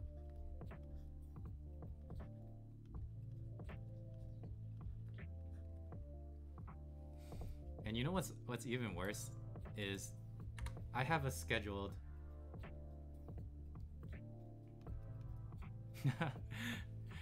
is that I only have 1 student scheduled for a re-quiz tomorrow. So chances are it's that student. Can you believe it? I mean, I guess I shouldn't put it past them because, you know, if they thought that they could get away with it here, then of course they probably thought that I wouldn't realize who it most likely is. Ridiculous. Like, come on, man. Like, it's COVID time. I'm trying to make this easy. I told you, and you know the re-quiz is exactly the same, and yet here you are just trying to make me do the whole quiz for you. So, Jazz, cosine t, we write it as a double angle. It's cosine 2 times t over 2. Then we can use the double angle to change it to sine, and then we solve this. Am I really popping off? You know I'm always like this in class. Come on.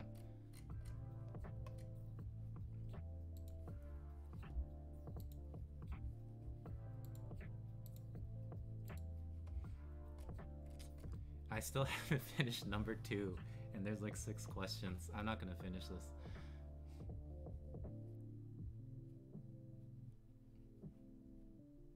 Yeah, but you wouldn't have the patience because you hate really dumb people.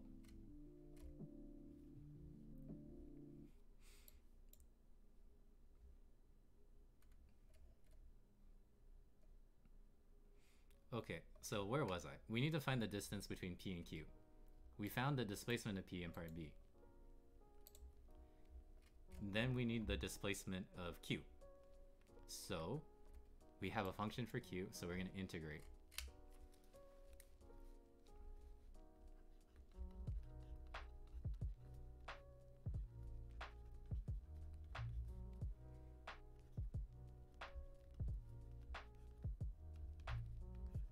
So 0 to 90, I think it was. No, it wasn't. It's 2.8.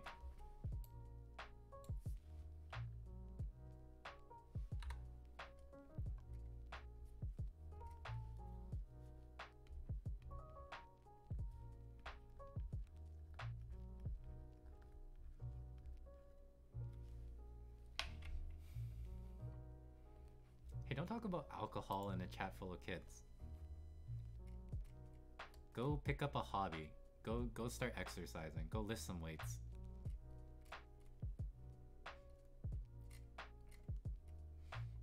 Okay, so if we take the integral from 0 to 2.8, because we're trying to find the distance between the two at 2.8 seconds, then this is the distance that the particle has traveled, and we know that at the beginning it has a position of minus 90.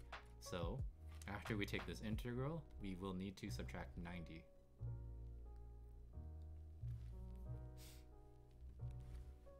So let's do that right here. So from 0 to 2.8.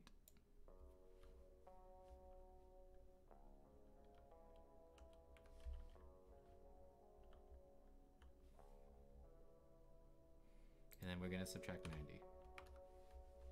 So 45.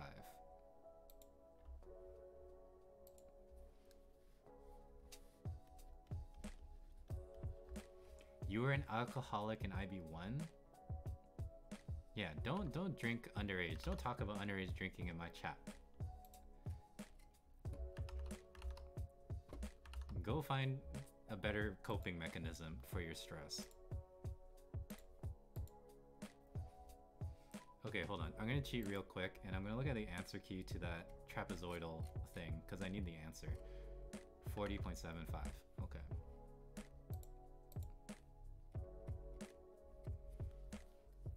So this thing is 40.75. That means that your displacement for P is 40.75. So the distance between the two, of course, is the difference between these. So the distance between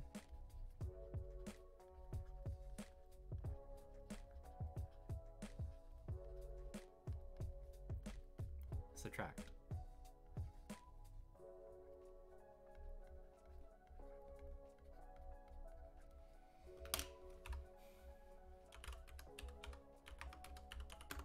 .51.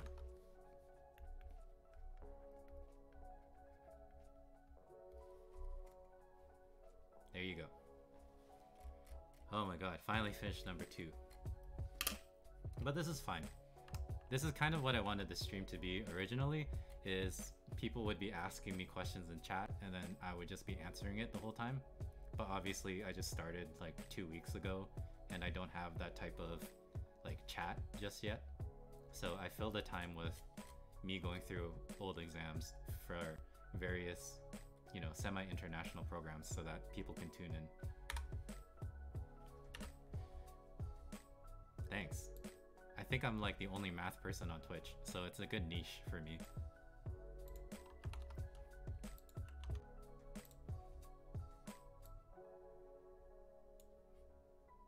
No, there are some other guys that offer math help on Twitch.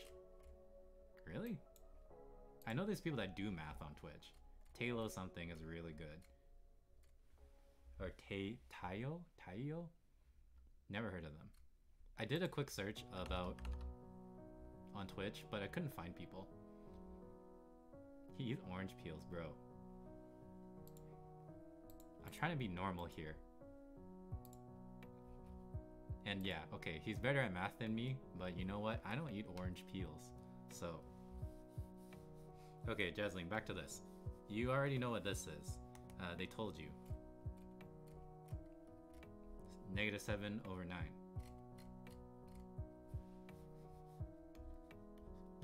I guess I shouldn't talk trash about other streamers, but yeah. I don't know, that's a little too weird for me, eating orange peels.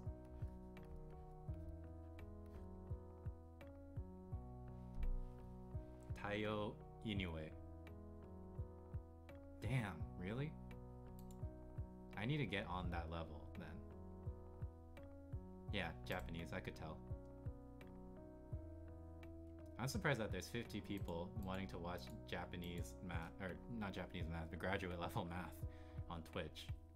This is on Twitch, right?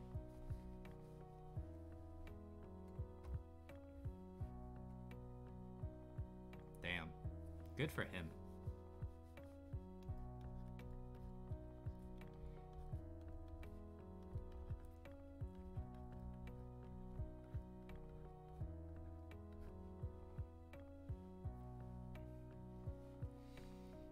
It's okay. He's in a slightly different niche than I am because he does grad math and I do high school math.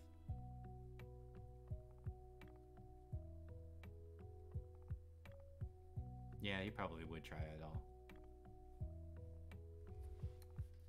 Well, then shoot. I guess I should just quit and everyone go to his stream. But anyways, let's subtract. This is 9/9, which is not 16 but 18. Wait, no, it is 16, right? 16.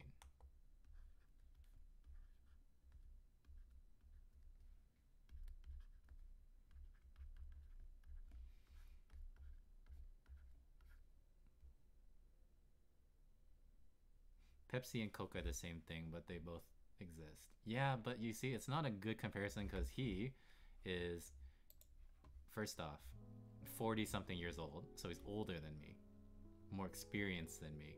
Second, judging from what RGBT says, he does graduate level math, therefore he's better at math than me. So it's not a direct comparison. It's like saying that Coke and like off-brand Coke exist. And people get off-brand Coke because... That's so loud. Because they couldn't get the real thing. Spades, thanks. Comparative advantage? What advantage? His advantage? I don't have an advantage in comparison.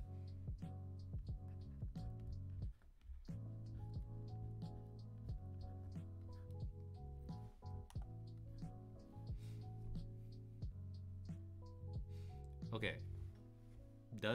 Is he a teacher? Does he have a teaching degree? Does he have experience teaching?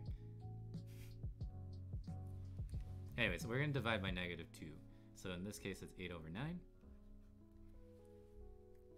And then we square root, so...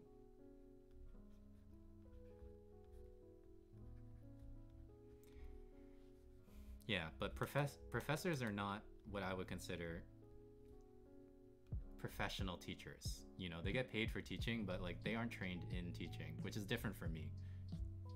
So I guess that's my advantage. Regardless of whether or not he's really good. I'm sure he's really good.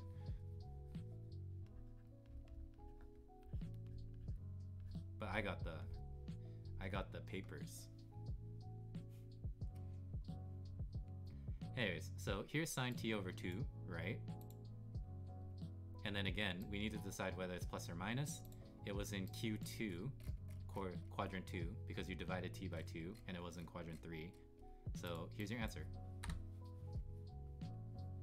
And then of course, they might want you to simplify this, so then that's 2 root 2 over 3.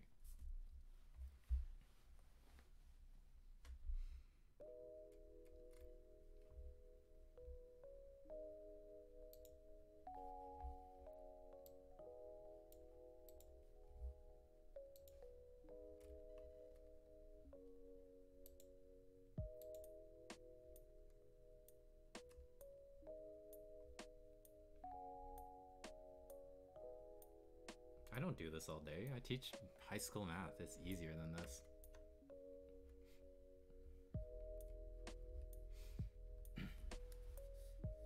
Okay, finally, I've moved on to question 3.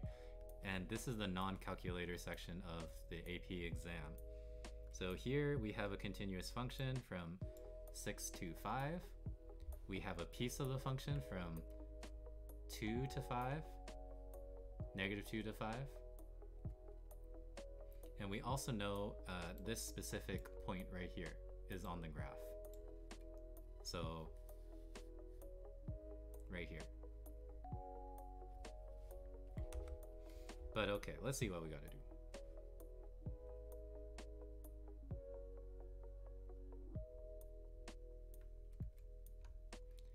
Yeah, but it's been like 2 years since you did math, so you're a little rusty.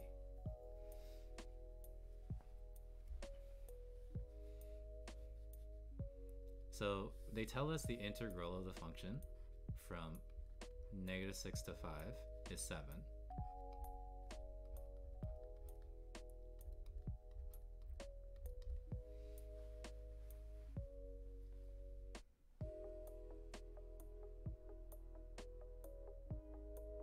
Damn, that guy's so cool.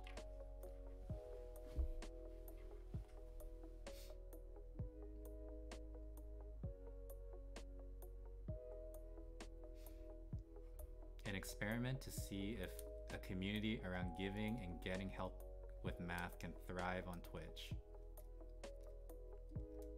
I mean, I think it does, which is why I'm doing this as well. It's just you need the word of mouth, you need the advertisement. If you heard him talk, you'd think he'd like 25 though. I see it. Because you got to think of I think the majority, not the majority, but a large, I should follow this guy, but a large majority of the people that watch Twitch are probably teenagers. So almost every teenager needs math help. So it's a good place. You just need people to be aware of you. Does he know what sus means?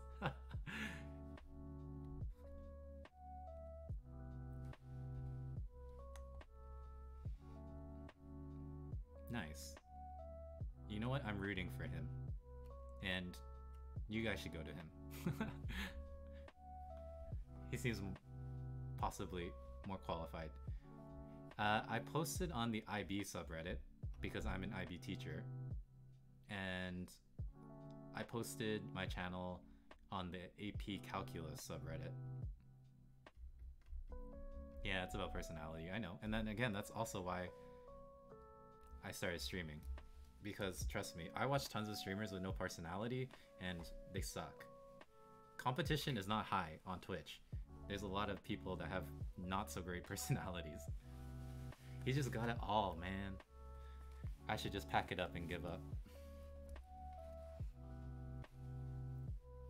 Anyways, so then we need to find this integral from -6 to -2. And we know the full thing from -6 to 5.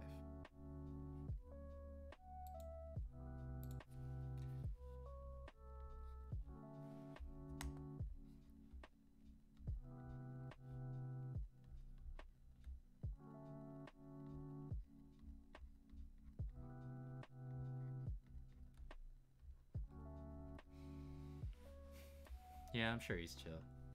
You guys are probably top 2? Wow, I'm top 2? Yeah, but I'm a distant 2 compared to 1.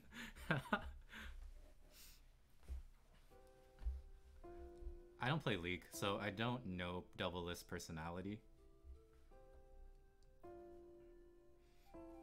And yeah, distant 2. But he's got a lot of viewers for math. Yeah, I would like a lot of viewers. That'd be nice. I wonder if he can give me a shout out or something. Can you go into his stream and like tell him to advertise me too?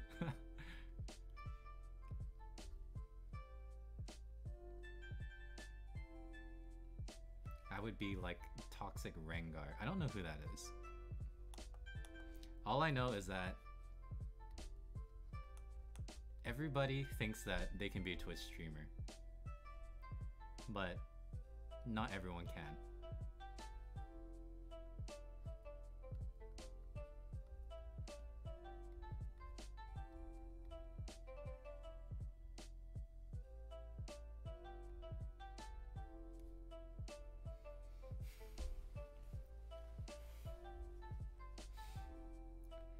Okay, so we can take this integral, which we know is 7, and we can split it up into 2 parts. And the reason why we split it this way is because we want to find out what this is. And luckily, this part we can find on the graph. Because coincidentally, we can calculate the area between -2 to 5 graphically.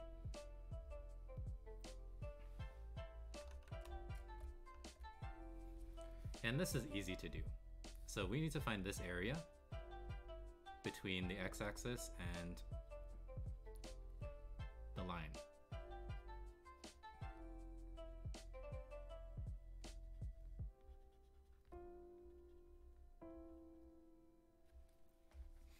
And so we're going to break this up into a couple of parts. First off, you should notice that these 2 areas are the exact same size. Here. And of course, because one is above and one is below the x-axis, they are going to just cancel out each other. Very similarly, this area right here is going to cancel out with this area when we add it all together.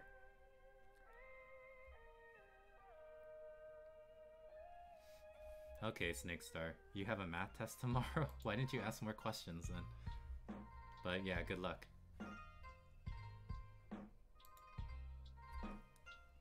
Okay, and then we need to calculate this area right here. And then what we're going to do is, you should notice that again, this area is the same size as here. So what I'm going to do is, I'm going to just put that into here. So I know that this is an area of 2. And then the last bit is this one. But I know that this is a square of area 9, subtract a quarter of a circle, which is pi r squared, and then the radius is 3.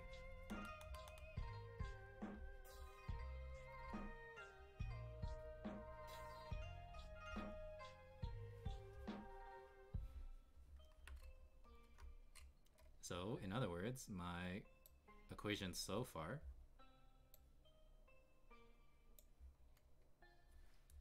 is going to be 7 equals the integral I'm interested in finding.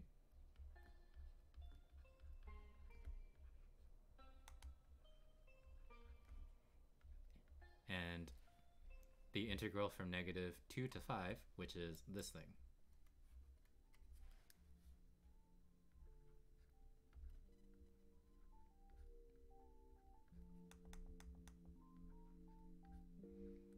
I can't believe I've been streaming for 2 hours and I'm only on question number 3. Okay, so we're basically done.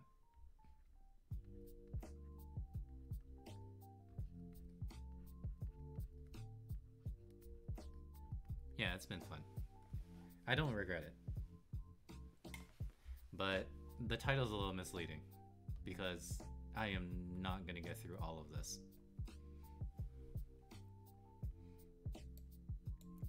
Okay, we do some isolation and solve for our integral. Distracted math help? Kind of.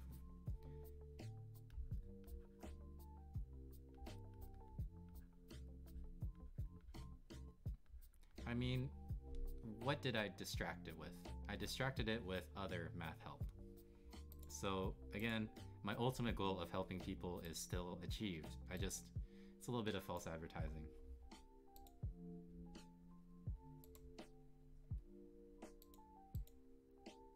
Yeah.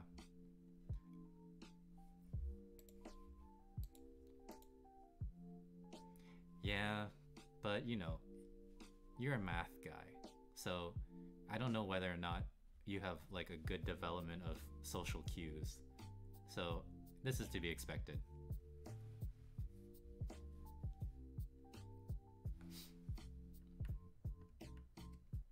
Yeah, you're allowed to be bad at being social by definition of being a math person. Anyway, so here it is. I'm gonna leave it like that. And then we need to evaluate this thing. Part B.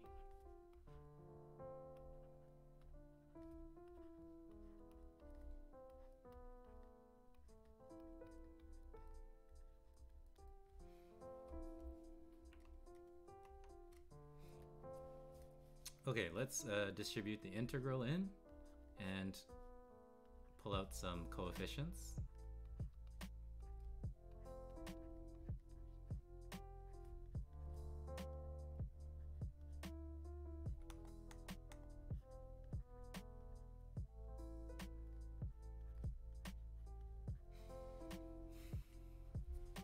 And then this is pretty easy because we just use fundamental theorem of calculus to figure this out. So then this is 2 of f of 5 subtract f of 3. And then we add over here 4 times 5 minus 3. Can I ask you a question? Yes. Actually, why don't you just get started typing it? And then I'll just stop what I'm doing and then join in. And then Baruko G7, thanks for the follow. I'm gonna change that. I feel like that's hella loud. Well, they're just being polite. I mean, like, even though Kimchi was blatantly cheating, at least he had some manners. I think he did, at least.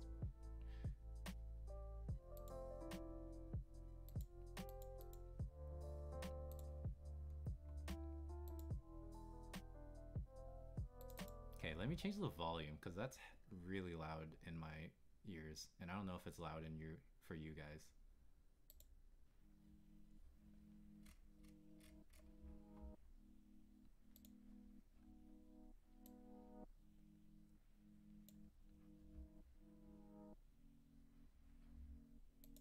Okay, I half the follow volume. Anyways, let's finish this off. F5 and F3 are things that you can find or are given to you. F5 is right here, 0. And then F3, F of 3, is right here. So you have 2 bracket 0 minus 3 minus root 5 plus 4 times 2. So this is 8. And then over here, we have negative 6 plus 2 root 5.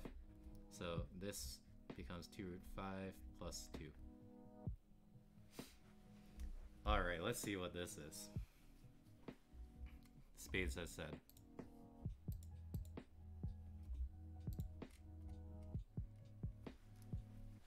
So we have a function, and then we're given this. Evaluate the difference quotient for the given function, and then you can wait. So let's see. Let me just write this down. And then I'm not quite sure what you mean by the difference quotient. Is that exactly what they said? And do you know what that means? Because I don't know if that's necessarily what we call it for my area. Yeah, and RGPT doesn't seem to be familiar with this either. What's the difference quotient?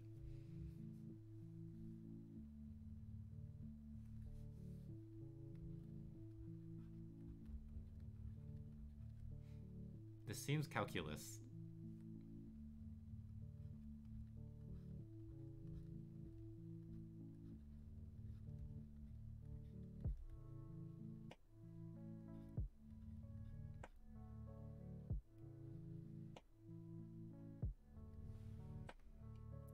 It's like long division.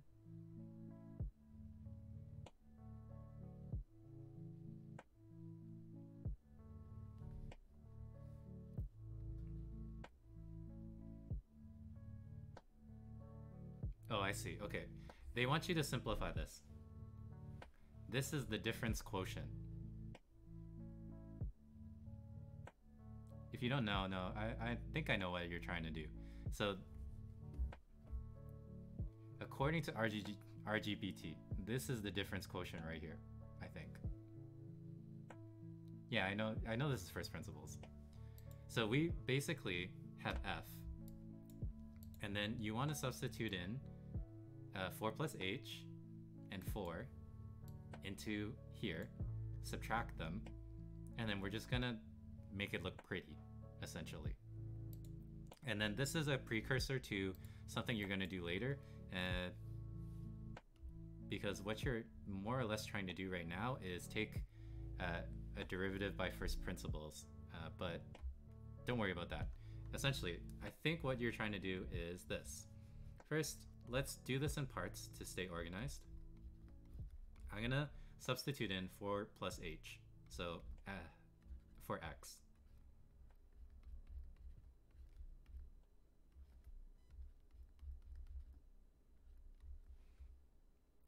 And then we just try to make this look good. So expand and multiply everything out.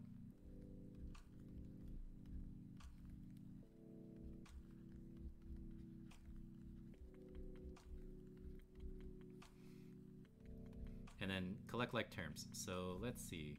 This is -7, and then we have -7 minus 16, which is -23. And then we have minus 2h, and then subtract an 8h, so then that's going to be minus 10h. And then we have a minus h squared. So this is the first part. And then we have f of 4. My quick math ability goes down the drain the later it gets. So 2 times 4 minus 4 squared. So 1 minus 8 minus 16. Oh god, okay. So this is -24 plus 1 is -23. Okay, are you following so far, Spades? So I just found out these two parts because I'm going to put them in here. So that means that what I have in the numerator is I have negative 23 minus 10h minus h squared. And then I subtract negative 23. And then all of this is divided by h. And then we just simplify the numerator a bit. Minus 23, and then you subtract the minus 23. And then you get minus h squared over h. And then you can cancel out this division of h with a factor of h up here. So this will cancel out with an h from each term. And what you're left with is, you're just left with this nice minus 10 minus h. And then this is as far as you go. So I'm pretty sure this is your final answer for now, according to what I can tell from your question.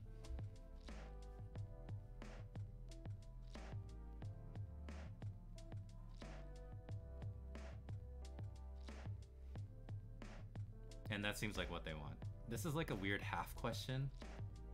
Like a full question. I'm assuming you haven't learned the next part yet, but there's more to this question later. But this is the important part, is that you can evaluate each one of these, put it in, simplify it, and the trick is you want to make sure that this h gets canceled out somewhere, which it did. So here's your final answer.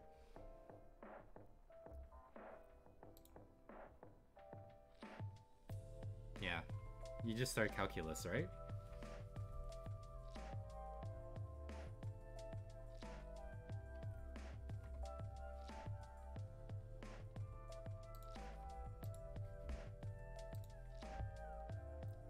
Long Beach State? Nice. That's like American grade 10? Wait, there's sophomores, there's freshmen, and then there's like something else. I always forget. The American system's kind of funny that way.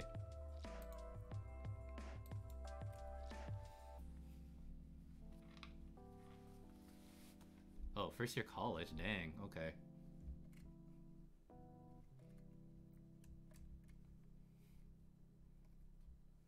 Don't mind RGPT, he's a math person, so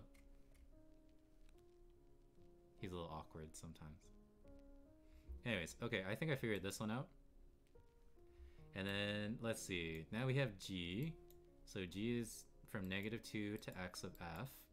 And then we need to find the absolute maximum of G on the interval from -2 to 5. Okay, so to find the maximum value, this heavily implies that we're looking for G prime. Now G prime means that I'm taking the derivative of this. If I take the derivative of an integral, well, I just get back f of x. So I'm trying to find out where this is 0. There's also the absolute part, so I also need to test the endpoints, or test the boundaries, let's say.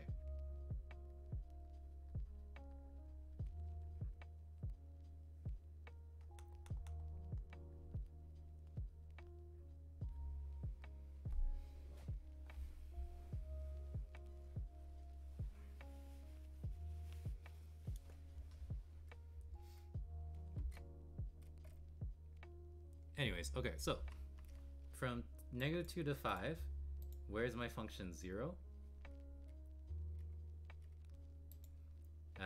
Well, it's 0, you can see at -1. I think that's 1/2, and at 5.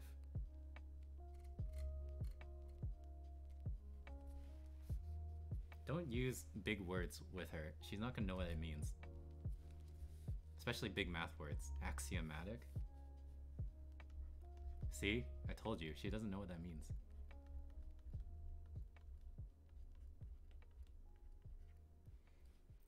And then don't forget our boundary points, which is -2 and 5, but we already included 5. Alright, so then we just plug in. Well, we don't even need to plug in. Let's just look at the graph and then see which one gives me a maximum value.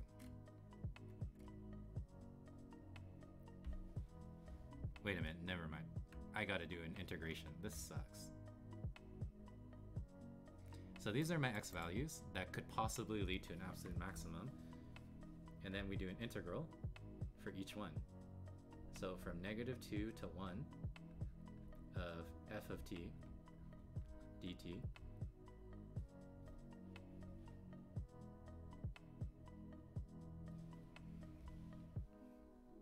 How did Jas do in your class, by the way? She's... Okay, let's not... You didn't spit. You, like, threw up on my textbook. Right in front of me. In front of the whole class.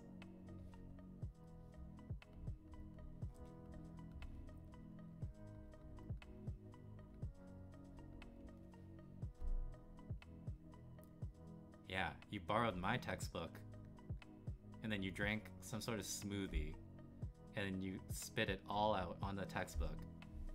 So you can keep that one, but then you need to give back the one I let you borrow at the beginning of the year, because that one's my copy now. And you just laugh it off. It's fine.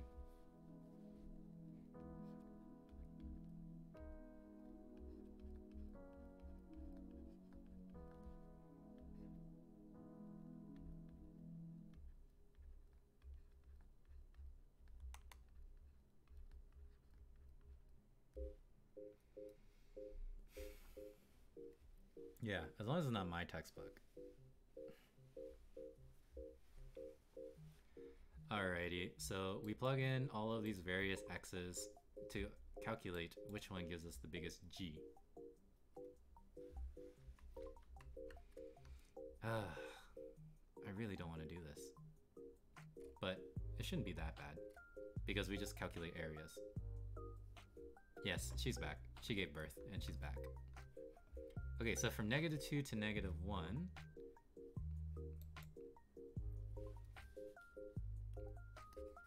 but RGPT, Jas is a good student. She's probably better than you overall as a student. So when the x value is -1, the g value is this. So we find that area, which is just this tiny little triangle right here. And, well, that area of that triangle is going to be 1/2.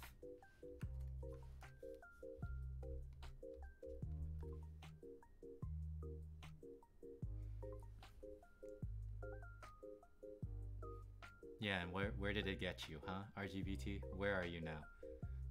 On some random Twitch chat, roasting some poor university student who probably will be more successful than you will be?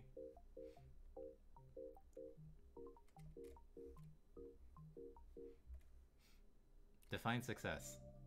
The ability to make money and to be happy with life. She's already happier with life than you are, it seems. Okay, let's see. This one we calculated before, I think. That was right here.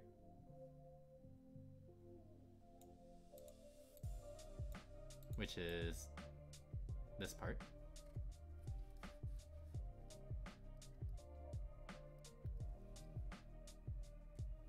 It's not about smarts. It's never about smarts. If it was about smarts, then, like, I'm not saying that I'm super smart, but I would definitely be making more money than I am right now.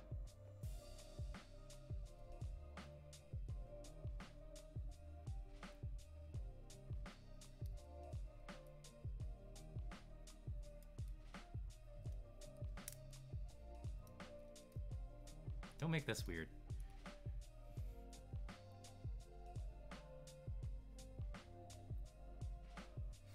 Okay, and then this one, 2 to 1/2.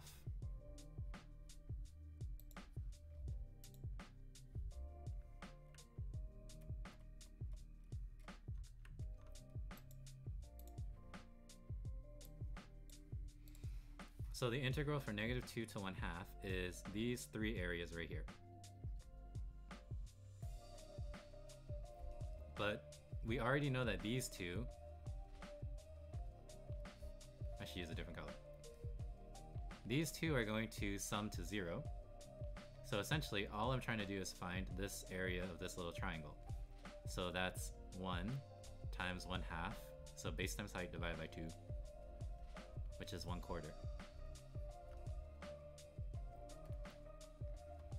No, I don't know who's hiring. Why don't you ask like Mitra? She knows. She has all the connections.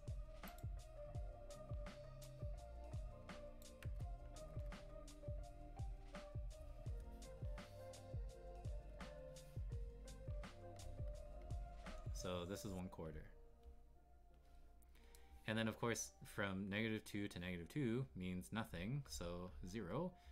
And then obviously here is your maximum at 5.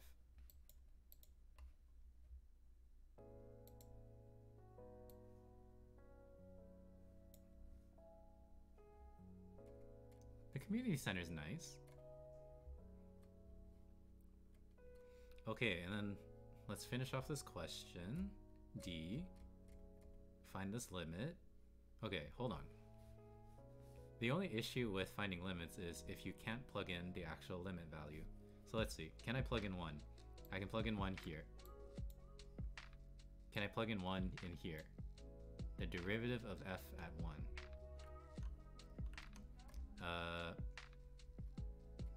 The derivative of f at 1 is the tangent slope. And this clearly has a tangent slope.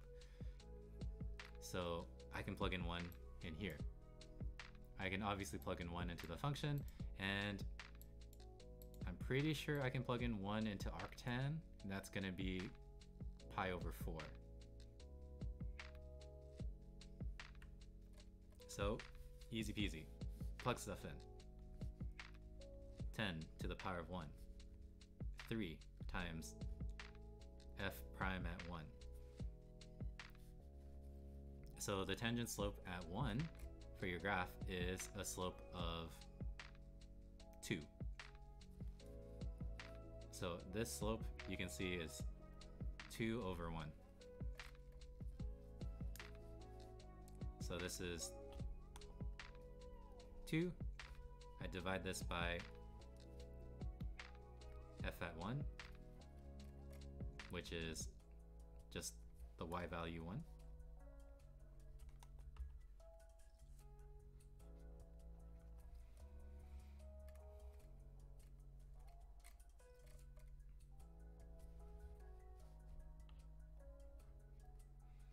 And then of course arctan of 1 pi over 4. So then that's 6, and then you have 4 up top, and then on the bottom you got 4 minus pi over 4. And then these will probably cancel out, so you get 1 over 4 minus pi.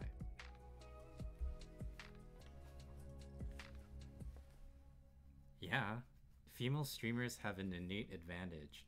Well, as long as you're decently attractive, I feel.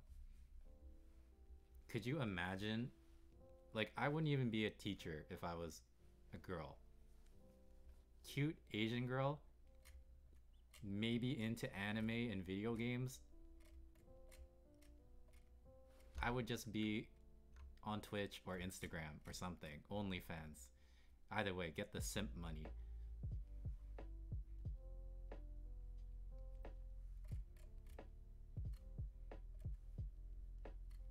Okay, I'm done question 3.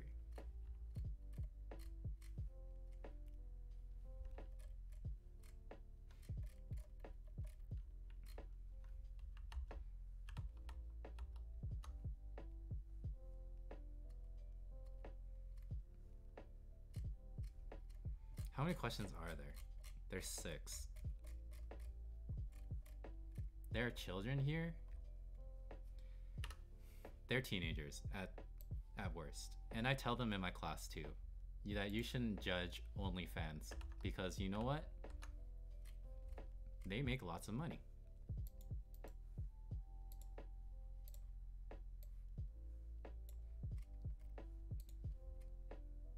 When am I going to sleep? I don't know. I really want to finish this paper, but I don't think I will. Because I'm at question 4 out of 6. So I might just finish this off and then I'll call it a day.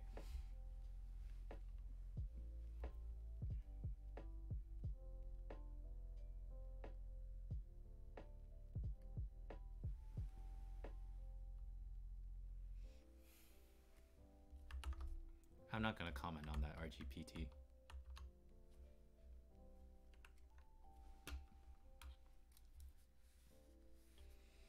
Alrighty, so what we got? We got a barrel, diameter 2 feet. You got water, and then it drains out. And then we need to change the height of the water, or the rate of change is this. And then find the rate of change of the volume of water with respect to the time when the height of the water is 4 feet.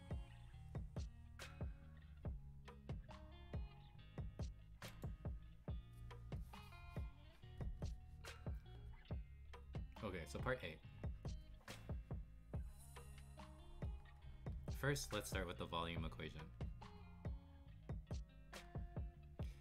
Then, we want to find the rate of change of the volume with respect to the time.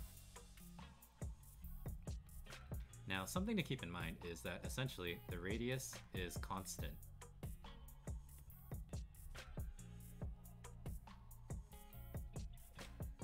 So we can treat it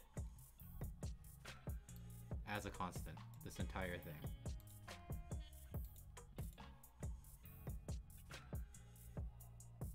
Yeah, but you better pronounce it anal and not anal.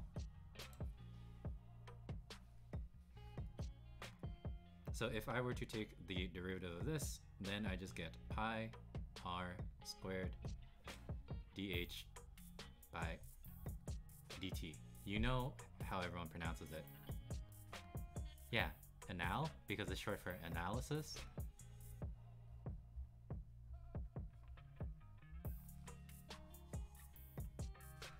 Okay, and then I know what this is. They told me what it is.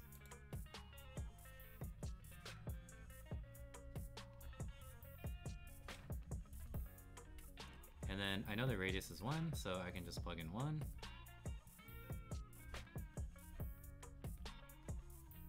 And the height in this question is 4 feet, so I can put in square root 4. Okay, and then square root of 4 is 2. 2 times 1 over 10, negative 1 over 10 is negative 1 over 5. So we have pi, negative pi over 5.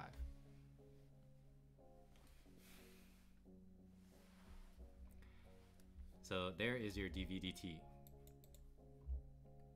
And then when the height of the water is 3 feet, the rate of change of the height of the water with respect to time increasing or decreasing? Okay, so we need to find out if your derivative is increasing or decreasing, so we need to take the second derivative. So the second derivative.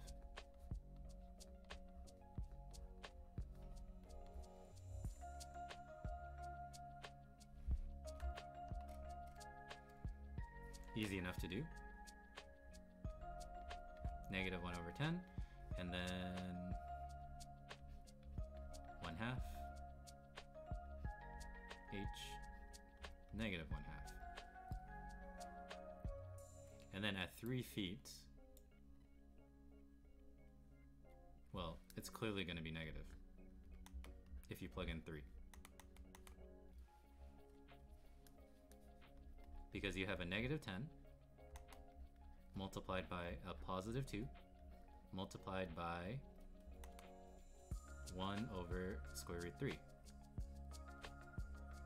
So clearly negative.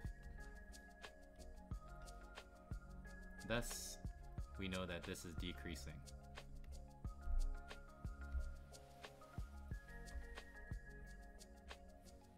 And then C. Okay, at time t equals 0, the height is 5. Use separation of variables and find an expression for the h in terms of t. So I need to separate h and t. So I'm going to take my derivative here, dh dt. And then this is negative 1 over 10 square root h. And essentially I separate the dh and dt and my h and my t variables, if there are any, on left and right side of the equation. So if I do that, I get 1 over root h dh and then 1 over 10 dt.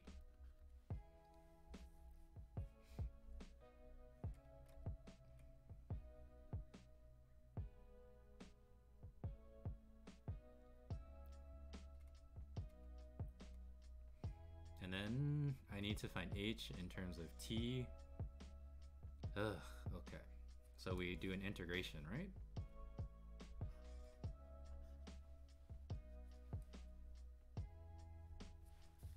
Alright, so on the left side, or sorry, on the right side, this is easy enough to do. We have 1 over 10 t. And then on the other side, also pretty straightforward to do. This is 2 h to the power of 1/2. And then we need to make room for a constant.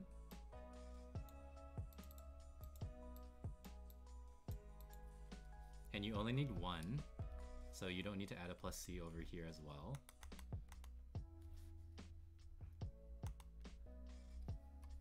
And then we need to find out what c is. And then that's why they tell us some information. Time at 0 is going to give you a height of 5. So when the time is 0, the height is 5. I'm going to change this to square root. So of course this means that your constant is negative 2 root 5. So what we currently have is 2 root h minus 2 root 5 is equal to negative 1 over 10 times t. And we're not quite done because we do want an expression for h. So for here on out, we just need to do a little bit of manipulation.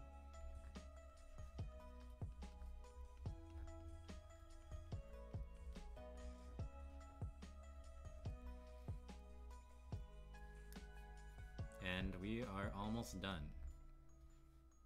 So I divide each term by 2, so I'm going to keep them separated. So that becomes 20, and then this one is going to be root 5. Then therefore h is the square.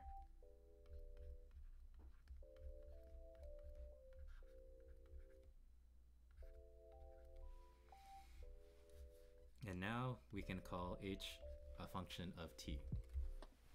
Nice.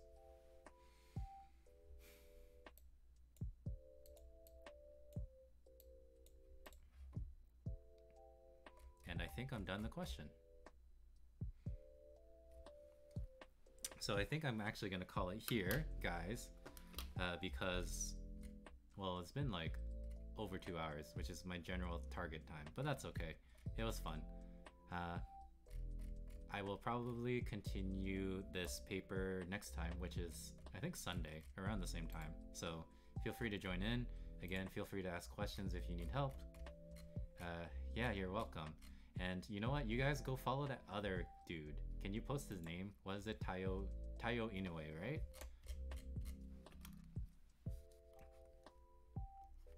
Tayo Inoue. Or something.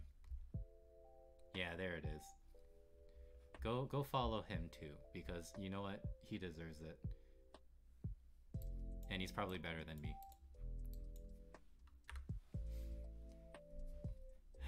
And I wish I could tell you to advertise my stream and his stream, but that's against, you know, rules. So, you know, do what you can. I'm a great dude? Nah. It just seems like I am, but remember, ultimately, this is so that I get more money because I like expensive things and buying expensive things. And being a teacher isn't enough for that. Like a car, an expensive car, like a house, like nice clothes. But yeah, I'll talk to you guys later. Yeah, expensive belts, expensive shoes, expensive everything. That'd be nice. Quality ingredients for the food that I cook. Yeah, alright. See you guys later.